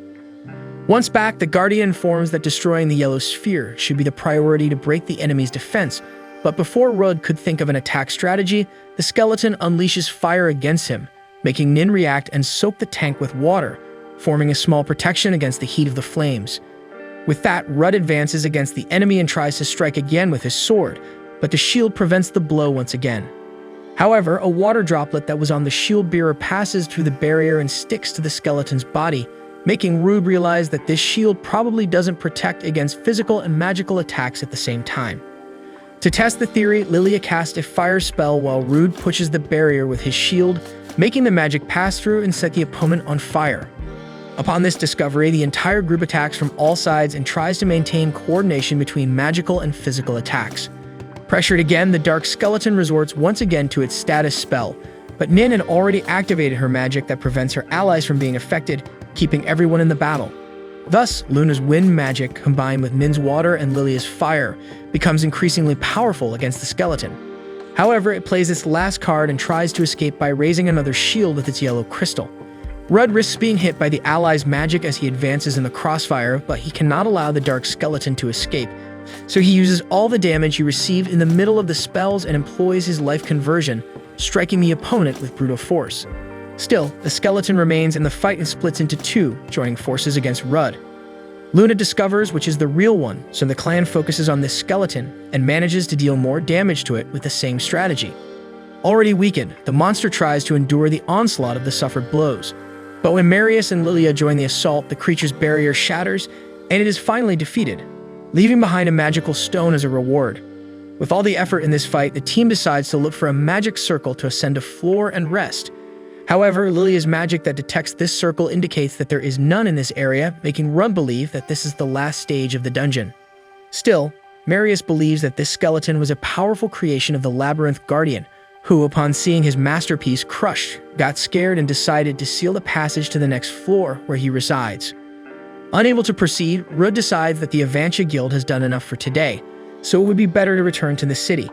However, a little girl appears behind the tank and bites his neck.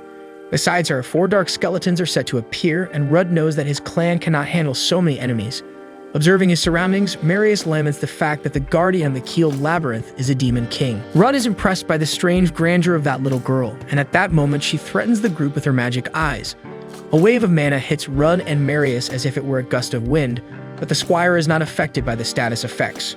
Realizing this, the Guardian complains about how efficient divine magic is in these moments. With that, Rudd asks if she really is the guardian of this maze, and upon confirming it, the girl comments that the boy doesn't seem afraid of her. Obviously, Rud doesn't feel threatened because she's just a lovely little girl and the Guardian is all flattered by the compliment. However, Marius snaps the tank back to reality, saying that in fact, this thing is an old lady over 300 years old. The Guardian is furious at the audacity and tells Marius to shut up, saying he's nothing but a failed demon king. But still, he's Rud's friend, and for that reason, the Squire stands in front of him, demanding that the elderly child stop attacking. The Guardian finds it amusing that the Demon King has allied himself with humans, but advises him not to mess with others of his kind because he knows that's a whole different ballgame.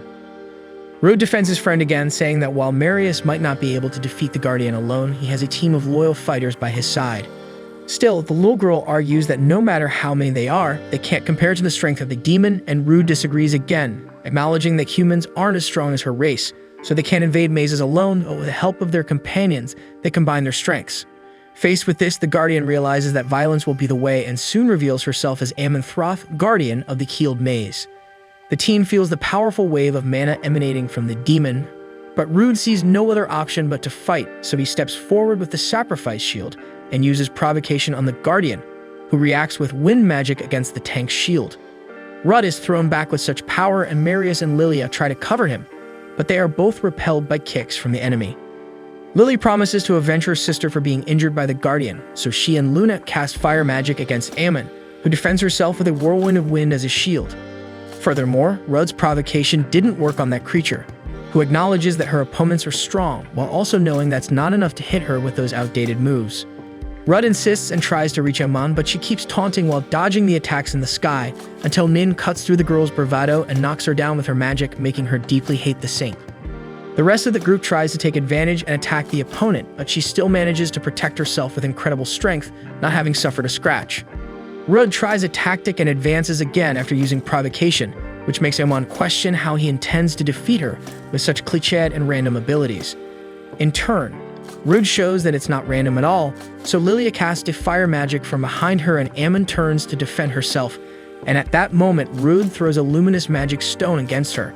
With her vision impaired, the group attacks again and manages to tear through the Keeled Guardian with their swords. The mana released from the deep cuts was so enormous that it generated a hurricane in the middle of the dungeon. With that, Amenthroth reveals her true identity and acknowledges that she underestimated her enemies, stating that Nin projects a support magic for her allies, and when they all gather in the magic circle to receive the status, they promise to fight for Manisha and for the guild, while Marius sees a great opportunity to defeat another demon king. In the meantime, the hurricane dissipates and reveals a huge Fenrir wolf. The threatening howl of the beast sends shivers down Rud's spine, who asks Marius if he can also transform to face this monster, but the Guardian of Avantia is afraid of attacking his friends while possessed in skeleton form. Therefore, as always, Rud tanks the enemy, even though he doesn't know how long he can last against a creature of that size, and his allies attack next, but the fur of the Fenrir is as resistant as armor. Rud remains steadfast in his stance, but the wolf attacks with increasing power. Lily and Luna attack from afar again, this time with another magic, but it also doesn't work against the resilient skin of the opponent. Rud is almost falling from the heavy blows he's taking until Marius manages to accumulate enough energy to deliver a powerful blow with his katana that opens a wound in the creature. In response, the Fenrir releases a deafening howl that shakes the entire cave, and as a precaution, Nin casts a status effect nullification spell for her comrades. However, she can't heal while this spell is active, so everyone needs to be very careful. Rud takes another blow on his shield, but still has many defense points, so as long as he's standing, his team will have a chance. Next, Lilia hits the beast near its eye, and when it tries to react, Ammon ends up suffering another sword blow to the back. Rud uses provocation again, and the target focuses back on the tank. Then he realizes that the Guardian is still very strong, but her movements are slower than before. Suddenly, a greenish wind starts running around Ammon's body, and everyone is worried about the consequence of it except Marius, who is only concerned with tearing the skin of this monster once again. So he leaves for another attack, but the wind isolates the demonoid back. With that, the team realizes that this is a barrier that cuts off anyone who tries to approach, and the green stone on the wolf's forehead is now shining, so maybe that's the key to defeat this opponent.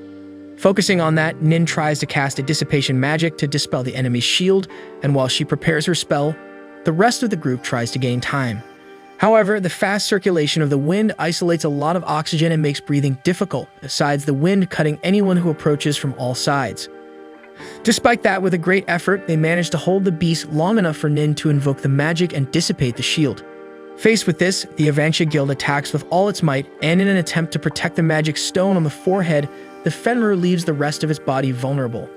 Taking advantage of this, Rudd uses life conversion to try to end the fight, but the wolf manages to escape in a huge leap and reappears almost at the cave's ceiling, then unleashes a powerful magic that surrounds the Squire in a potent gust, leaving everyone afraid of what might happen to the leader.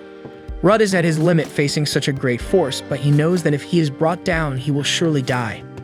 However, for no apparent reason, the gust dissipates, yet Lilia and Marius are wounded and lying on the ground, so Rudd orders Lily and Luna to heal them because another attack on them could be the end. Seeing that the leader is going back to the front line, Min warns that his defense is almost depleted, but Rude reinforces that he can still use his abilities. Furthermore, only he is capable of defeating this monster. Therefore, as he charges against the opponent, Rude remembers that it was him who brought everyone to this labyrinth, with the selfish intention of solving a problem that is his own, so he cannot fail and allow everyone to die for this reason. Thus, the beast hits his shield again, and Rude can feel his shield almost bending, and even though he is no longer holding up well, on top of that his enemy is preparing to cast another spell. However, she is so weak that she ends up failing, and this somewhat relieves the Squire. Although the enemy is vulnerable, they are too, and that's why the leader intends to retreat. However, Lily takes responsibility for a new attack and asserts that she can end the fight by assuming an offensive role. With this in mind, she puts Nin and Luna in the rear guard and prepares to fuse with her sister, even though she's injured. Rudd tries to argue against this decision, but Lily reminds the leader that he promised to trust her. Honoring his word, Rube returns to the battle, but he is so weak that he is soon hit by the Fenrir's tail. Nin hurries to heal his friend, while Lily completes the fusion and advances against the creature. Unaccustomed to commanding this ability, Lily appears clumsy and fails to hit the enemy, and when it retaliates, Rudd has to step in again to prevent the worst. Thinking on his own, he analyzes that Lily has more predictable movements than her sister, and the girl apologizes for not being used to this body. Thus, Rudd advises her to fight the way she always fought, not to try to invent anything, and promises to buy as much time as he can for the girl to try to adapt to the new body. But in reality, Rudd is worried because he knows he doesn't have much time, and even though his companions are giving their all, if he falls, it's over. And as he knows well, his defense has already gone down the drain, so maybe he can mimic Marius' tactic of using his mana as a shield. Then he puts the plan into action, and even though poorly executed, his magical defense withstands the blow of the wolf, although it broke in the end. Therefore, Rudd focuses all of his mana to build a stronger shield, and that gave him back the feeling of being strong, as if it were a second layer of life.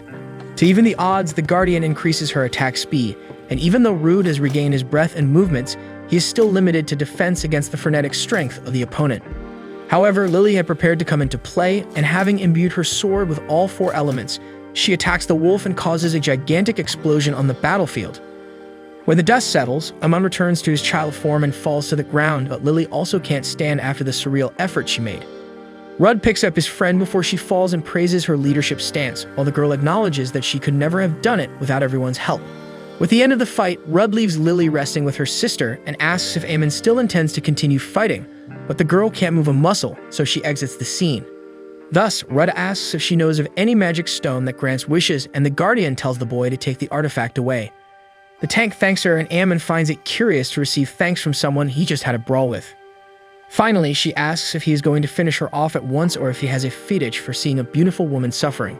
Ignoring the joke, Rudd asks about these demon kings that Aemon mentioned, and she reveals that she doesn't exactly know how many of them are out there, but she knows that their goal is to turn the destruction of the world into a kind of game for them. Still, even in the face of the Guardian of the Keeled Labyrinth's evil allegations, Rudd extends his hand to her and invites the girl to join his guild, since the demon kings will continue to be a thorn in their side, and it would be good to have allies strong enough to confront these obstacles. Mockingly, Aemon asks if it wouldn't have been better to put a slave collar on her and have her do whatever, but Rudd is annoyed by the demon's presumption and makes it clear that he does not intend to force anyone to do anything, and if she decides to ally with him, it will be of her own free will. Aemon can't help but find humor in this human's attitude, but as she was never exactly fond of being a demon king, she joins the Avantia Guild. However, as she can't walk, Rudd will have to carry her this time. Later, at a ball held by several influential clans, Rudd takes the stage and announces that he has conquered the Keeled Labyrinth, leaving all the guests stunned. In exchange for the dungeon map and information he collected on the expedition, he secures alliances with the two largest clans that exist. On the way back to Avantia, while everyone was asleep during the journey, Lily thanks the boss for the help in the battle at Keeled. Even though she knows everyone fought together to achieve victory, it was Rudd who allowed her to help the way she wanted, so she gives her friend a kiss on the cheek. Then she falls asleep like a rock, so the tank plans to ask her later what that kiss meant. In the next moment, Lilia also catches the attention of the guy, who is terrified that she might have seen her sister kissing him, but the girl is just thanking him for the help in the maze. Upon arriving home, the first thing Rudd does is give the stone to his sister, who uses the magical artifact and recovers a bit more from her illness. Then she tells Amon that she will always serve his meals and that there's always a snack at 3 p.m. every day, and faced with this hospitality, Amon begins to want to spend a good amount of time in this peaceful little town. The next day, Manisha tosses a stack of requests onto Rudd's desk that the population of Levantia made to the Sea Guild, such as building a theater, dealing with the trash tourists throw on the ground, and fixing the damaged roads. Then she bids farewell and sets off to do some cleaning, and her brother's reaction is to admire the sound of his youngest sibling energetically ascending the stairs. Afterwards, he picks up some demand sheets and feels lucky to have formed an alliance with the two biggest clans around, though he knows that this growth comes with a series of problems. Suddenly, Nin rushes to the leader and takes him to a homunculus that was found unconscious nearby. The girl wakes up in distress, begging for help as she was attacked in the nearby forest along with her group, and her friends are still out there. Soon, Rudd offers the guild's assistance and Luna prepares to join, but the leader asks her to stay and take care of the wound as he has gained her trust. With everything decided, Rudd heads into the forest, passing through the labyrinth's path, wondering if the monsters have escaped from there despite being under the tank's control. Soon he sees two groups of homunculi in conflict, and Nin observes that one side is clearly being forced to fight. Moreover, the defenders seem to have emotions like the girl they rescued. Rudd intervenes in the middle of the fight to try to separate them, but the homunculi keep fighting as if he weren't there. With a little more insistence, he discovers that the green-haired girl is a friend of the rescued girl and that her opponents are combat homunculi from Brunkles. At this point, Rudd remembers that Brunkles is the nation Luna fled from, meaning these homunculi are illegal. Next, Nin starts healing the children on her side while Amon flies around and sees that their guild is in trouble. Rudd asks if the homunculi on the opposite side lack feelings or consciousness like her, and the green-haired girl confirms they don't, as they are merely instruments to obey orders to pursue fugitives. Thus, Rudd sees no escape but to defeat them all, even lamenting that they couldn't have smiled or cried like Luna. At that moment, Amon sneaks in and asks if the boss needs a hand dealing with these almost living dolls, while two children attack Rudd. One of them loses an arm when struck but continues fighting normally. Because of this, the Squire hits both directly in their magic stone, disintegrating them. The rest of the homunculi charge at him, and since there are so many at once, Rudd tries to use the defense he discovered in the last labyrinth by combining his mana with his energy. Thus, he feels much lighter and uses his agility to defeat the remaining opponents. After the conflict, Nin had already healed all the children, and Rudd asks if they want to join the friend who was rescued in Avantia, but they seem insecure or even hostile, eliciting a variety of reactions from the warrior's words. Rudd understands why they are like this, considering their lives have been extremely harsh, and they may even hate humans because of it. However, the green-haired girl seems more lucid and accepts the invitation, despite not liking humans, because she and her friends have nowhere else to go. So Rudd takes the homunculi to the clan's headquarters and feeds them all, but Nin reminds them that they are Brunkle's instruments, therefore they need to inform the authorities about what's happening, as keeping it a secret could lead to consequences and put the homunculi in danger again. Additionally, the citizens of Avantia might become suspicious of them. With that said, the homunculus who was saved first finally introduces herself as Fair and thanks the Avantia Guild for all the help. Seeing that Rudd was going to speak with the city's leader about this incident, she asks to go along as he will probably want to know what happened in Brunkles, and being present, Fair can tell the story beforehand. If they think anyone might suspect her, Fair allows them to tie her hands and feet for the meeting, but Rudd finds this idea a bit excessive. On the way to the meeting, the surrounding population comments on people with magic stones being brought to the clan headquarters, and people start to fear that the city has homunculi presence. Fair notices that she's attracting looks because of the rumors and apologizes to the guild leader for causing trouble, but Rudd apologizes, stating that the inhabitants of Avantia have never seen homunculi before, and that's why they're so scared. Still, Fair says she was prepared for this reaction when she left her country, and finally, Rudd makes it clear that the girl doesn't need to force any smiles around him, and that she can be who she is. Later, they inform the leader of Avantia about the incident, and he is surprised to discover that Brunkles was indeed producing homunculi, as there were only rumors about it. Evidently, they treat these beings very poorly, so Rudd would like Avantia to offer them protection. By providing a roof for these homunculi, Avantia could integrate them into society, considering they have consciousness, and they can also fill the labor shortage the region has been suffering from. Therefore, the leader accepts the proposal, seeing the homunculi as worthy beings. Afterwards, he seeks to understand why the technology related to homunculi has grown so much in recent times, being produced even as specialized combat units with their own consciousness. In response, Fair supposes that it has to do with the demon king Greed, who appeared in Brunkles 20 years ago and improved this technology, allowing homunculi to be mass-produced. Given the seriousness of the situation, the city leader decides to alert the state about what's happening and promises to provide protection to the exiled homunculi in Avantia. After the decision, Rudd and Fair walk together through the city fields, and the tank comments on the green-haired girl who fought tooth and nail against the combat homunculi in the forest. Fair reveals that her name is Samamina, a very skilled commander who will probably be an important ally in future times. She may seem grumpy, but deep down she cares a lot about her friends.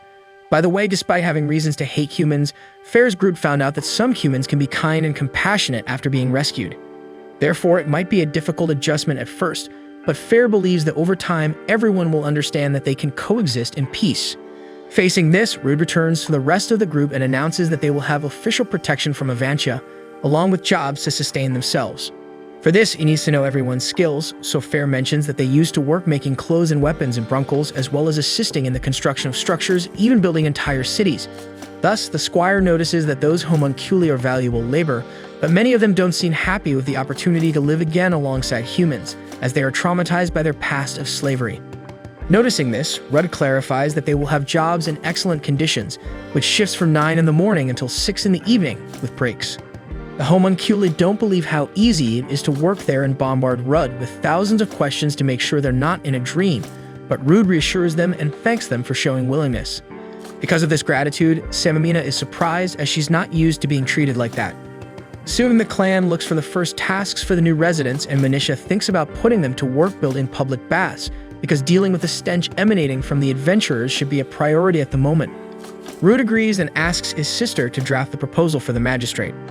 Next, Nin comments that Luna has been acting strangely, always asking to spend a few days with the newly arrived homunculi, so Rude decides to talk to his friend. Finding her in one of the city's fields, the Squire tries to find out what she's feeling, and during the conversation, Luna reveals she's concerned that the homunculi will be discarded after they finish building the public baths.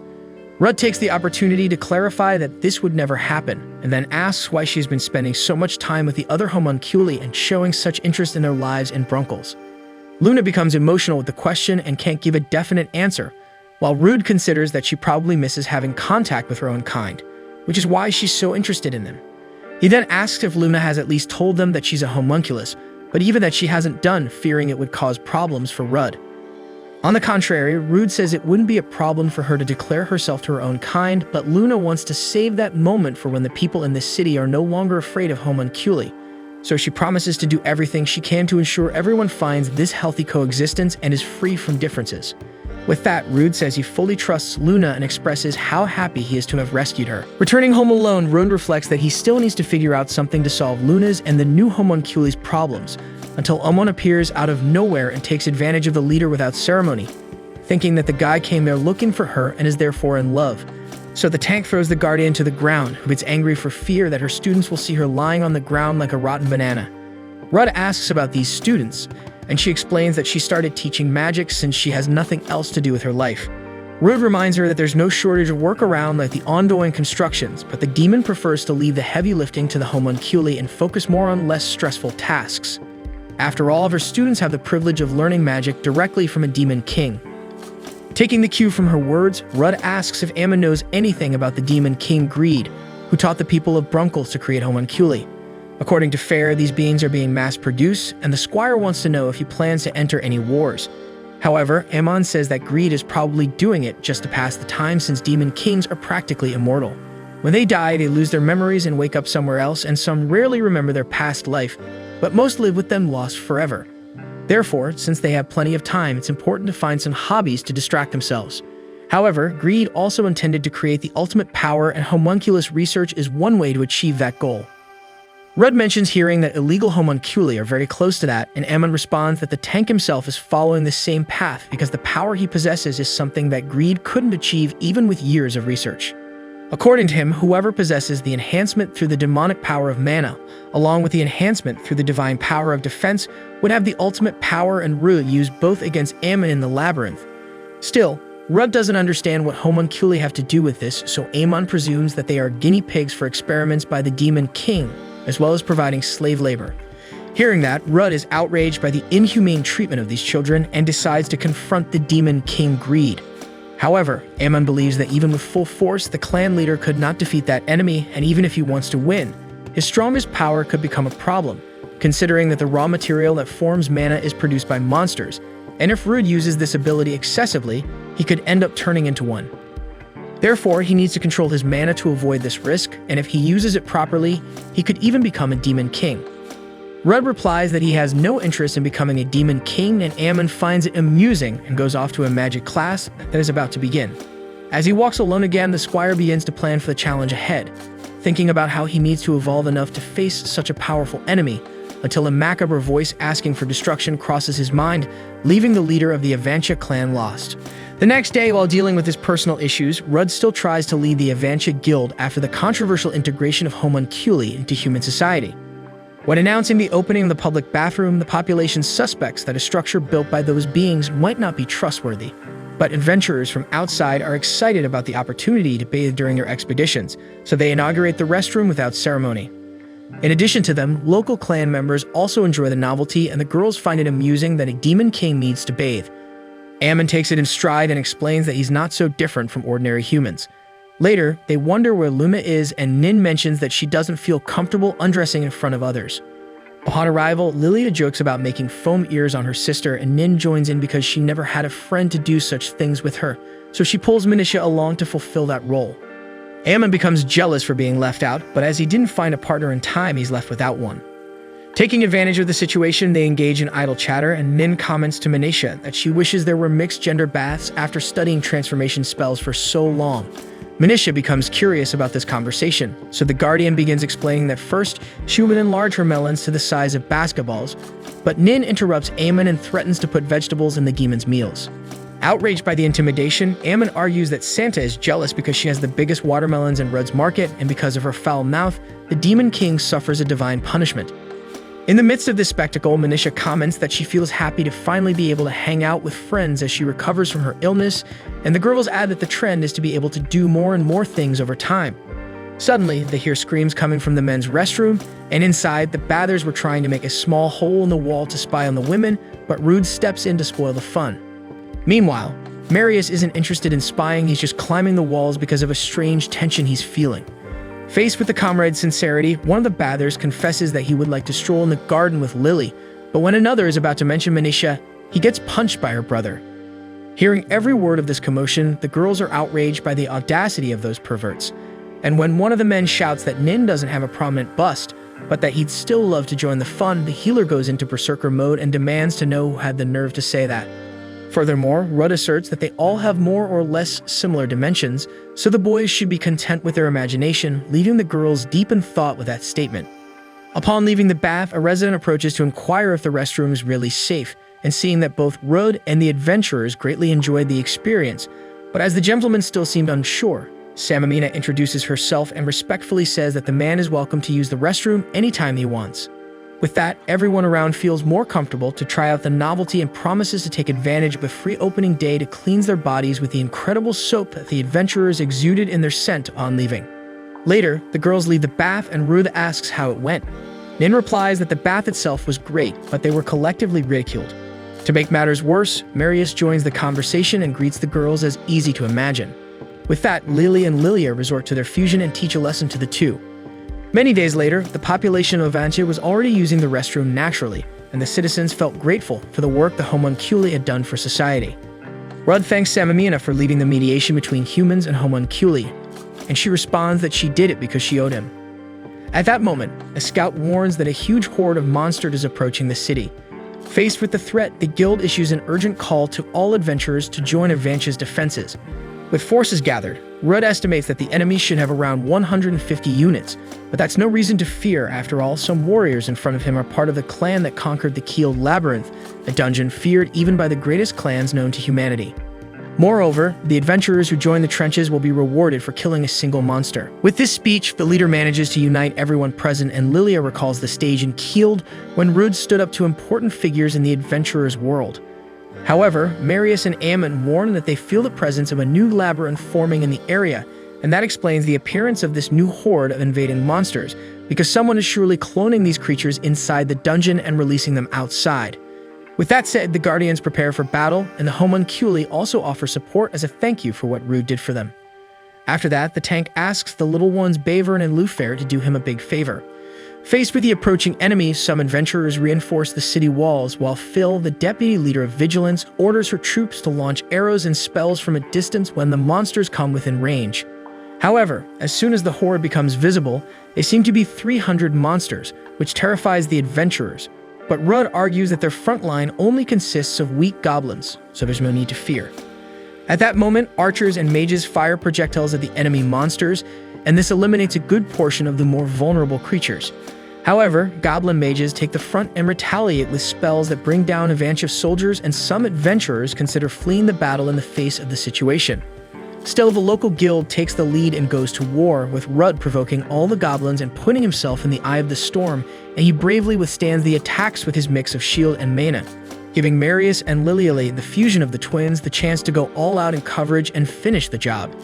Seeing that the clan leaders were massacring the opponents, the rest of the city's defense gains morale to join in, and after a bloody battle, Avancia manages to stop the horde of creatures. After the victory, the adventurers could witness the incredible strength of the Avancia Guild's tank. But instead of celebrating the moment, Rud knows that the monsters came from the labyrinth since they disappeared upon defeat. Moreover, another horde approaches by surprise, this time with giant ogres joining the enemy lines. To calm the allies' spirits, Rud takes responsibility again and ensures that victory will come once more. Despite the effort to keep the troops in formation, Fieldosaurus and Chimelaine Kongs, monsters from Avancia's labyrinth, also appear for the skirmish. With this, the adventurers resign themselves and await death, but instead of being attacked, the Avancian monsters invest against the enemy horde. That was the result of Rud's request to Bavern and Lufair to bring copies of the creatures from the local labyrinth. Thus, Rud advances with the support of the monsters and orders the rest to support as before. The Squire provokes the opponents again and is cornered by ogres when advancing through the front line that the Avancian monsters save the guild leader's skin. The adventurers don't understand how monsters can help humans, but at the same time find it incredible. With yet another victory, the homunculi express surprise at Rud's strength, who responds humbly that none of this would be possible without all the help he received. And speaking of support, the population of Avancia reciprocates the homunculi's assistance in defending the city and donates food to them, as well as offering medical assistance and repairs for damaged equipment. Grand Magi, the local healer, embraces the little fighters in a simple gesture of affection. At the same time, Ammon praises the guild leader's combat ability as well as his shrewdness in replicating the labyrinth monsters to aid in the fight. Rud says he had this idea upon discovering today that it was possible to do so he decided to use the same tactic to his advantage. With that said, he announces to the clan members that conquering the new labyrinth should be the priority at the moment because he cannot ignore the source of so many enemy monsters that remain a threat. Agreeing with the observation, Ammon points out that he will probably send more and more hordes to Avancia. Rud asks who he is that the Guardian mentioned, so she says she believes this labyrinth was formed by Ganencia himself, the Demon King. Faced with this suspicion, Rud cannot contain his hatred and exudes his mana while promising to destroy Ganencia's labyrinth to eliminate the threats to his hometown once and for all. Ammon asks if the chief intends to recruit that Guardian, just as he did with her and Marius. But Rud doesn't know if he can forgive this enemy for everything he has done. Furthermore, the homunculi would hate to live with a being that caused so much misery among them. Therefore, Rud intends to capture Ganencia to extract information about Brunkles, and to help with the Squire's work, Ammon offers magical handcuffs that have the ability to suppress a Demon King's abilities as a thank you for how she was received in this city that she learned to love. So Marius hurries Rud for the expedition to begin, but the leader decrees that the group will be formed by him, Nin, Luna, the twins, and Samamina, because the homunculus has shown talent on the front line and Rud would like to see more of her in action in Ganencia's labyrinth. Marius feels unjustly left out, but Rud only regrets it and asks the Guardian to stay and lead the adventurers, while Ammon should be in charge of commanding the magical support squad. Marius insists on participating in the expedition, but Rud points out that Ganencia will continue sending his hordes towards the city while they are away, so it would not be wise to unite their best units in a full attack and leave the city vulnerable to invasions. And as Marius is loved and respected among Avantia's soldiers, Rudd trusts him to take this position in his absence. So in the face of reason, the Guardian finally complies with the orders. With that done, with his troops gathered, Rudd announces that a new labyrinth has been detected nearby and asks the warriors to defend the city while the clan invades the new dungeon. Hours later, as they approach the site, Samamina asks if Ganancia is really inside this labyrinth because every homunculus knows this man well and what he is capable of doing. In turn, Rudd confirms that the Demon King must be there, but still asks the homunculus to contain emotions inside the labyrinth. As soon as they step inside, they notice that there is simply nothing inside, and not even with Lily's detection magic can they identify the presence of anything. Faced with this, Rudd decides to look for signs of life on the next floor, but Lily also didn't detect any magic circles that could make them ascend. At that moment, Rudd feels the presence of overwhelming mana, and soon a mysterious voice warns the invaders that they don't need to be so hostile. Then Ganancia himself introduces himself to Avantia's clan. At that moment, Rudd orders Greed to close the labyrinth and surrender if he wants to be spared. After all, the Demon King saw what the Avantia clan did to all the minions he sent. However, Greed laughs and shows the warriors that endless hordes of creatures are still heading towards the city. Rudd threatens to lose control and attack, but Nin steps in front to try to contain the Squire's anger. Rudd then calms down and tells the enemy that it's impossible for him to conquer Avantia with the troops he prepared, but Greed points out that he has almost infinite points to summon as many monsters as he wants, so it's only a matter of time before the city is taken. Rudd assures that he will close the labyrinth before that happens, but the Demon King continues to find humor in the humans' threats and soon asks if the two behind are homunculi. As they didn't know Luna was a homunculus, the other girls in the group are astonished, but Luna bravely admits it in front of everyone. This provokes Greed, who praises the girl and expresses surprise at the influence of the outside world on the development of this race.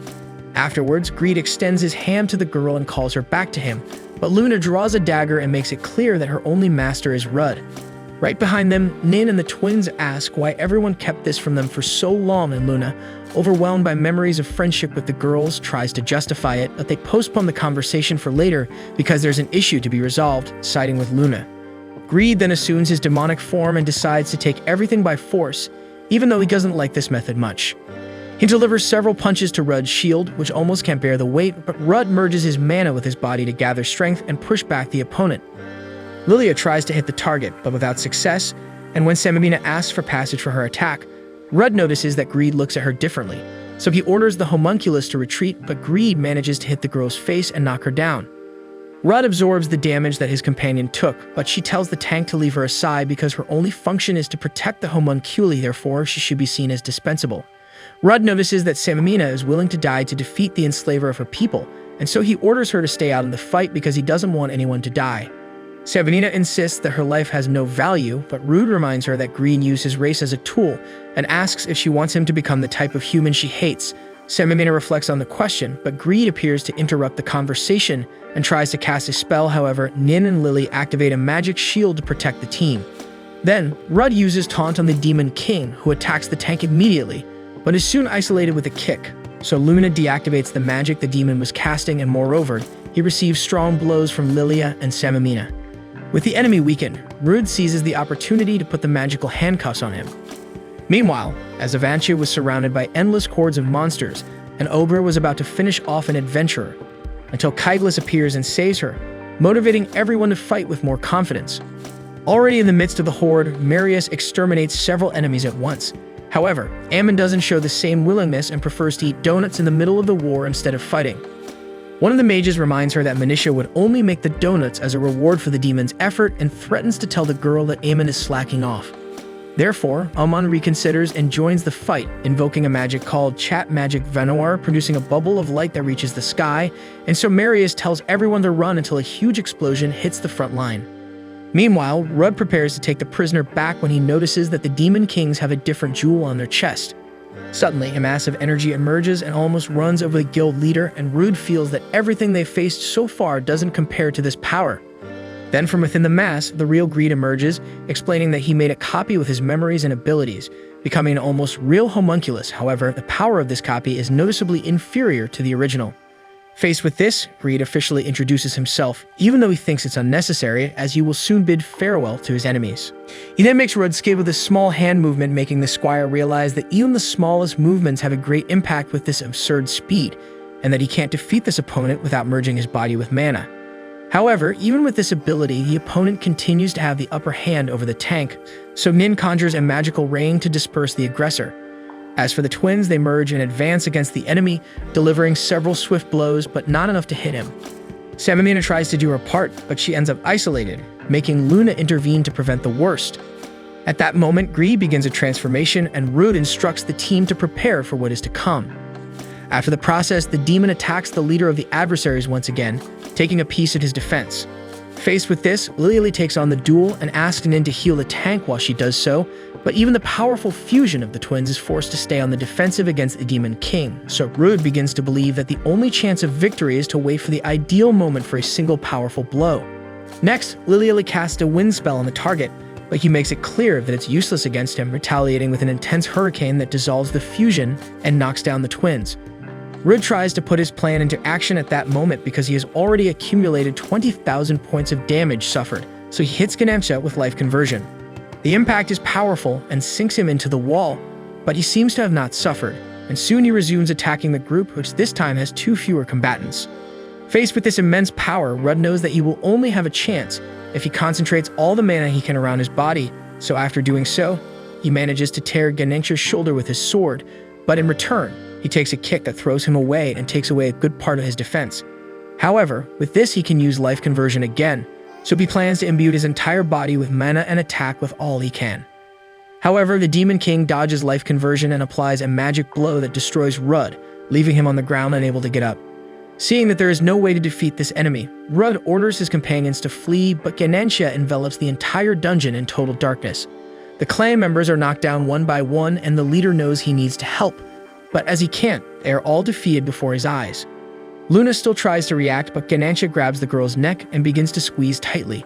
Seeing this, the Squire tries his last move before everyone dies there, so he pushes past all his limits to regroup the mana of his body. After all, he needs to assume his role as the group's tank. So Rudd gathers enough strength to punch the demon and throw him away, but he begins to act in a very strange way and keeps hearing the word destroy in his head all the time.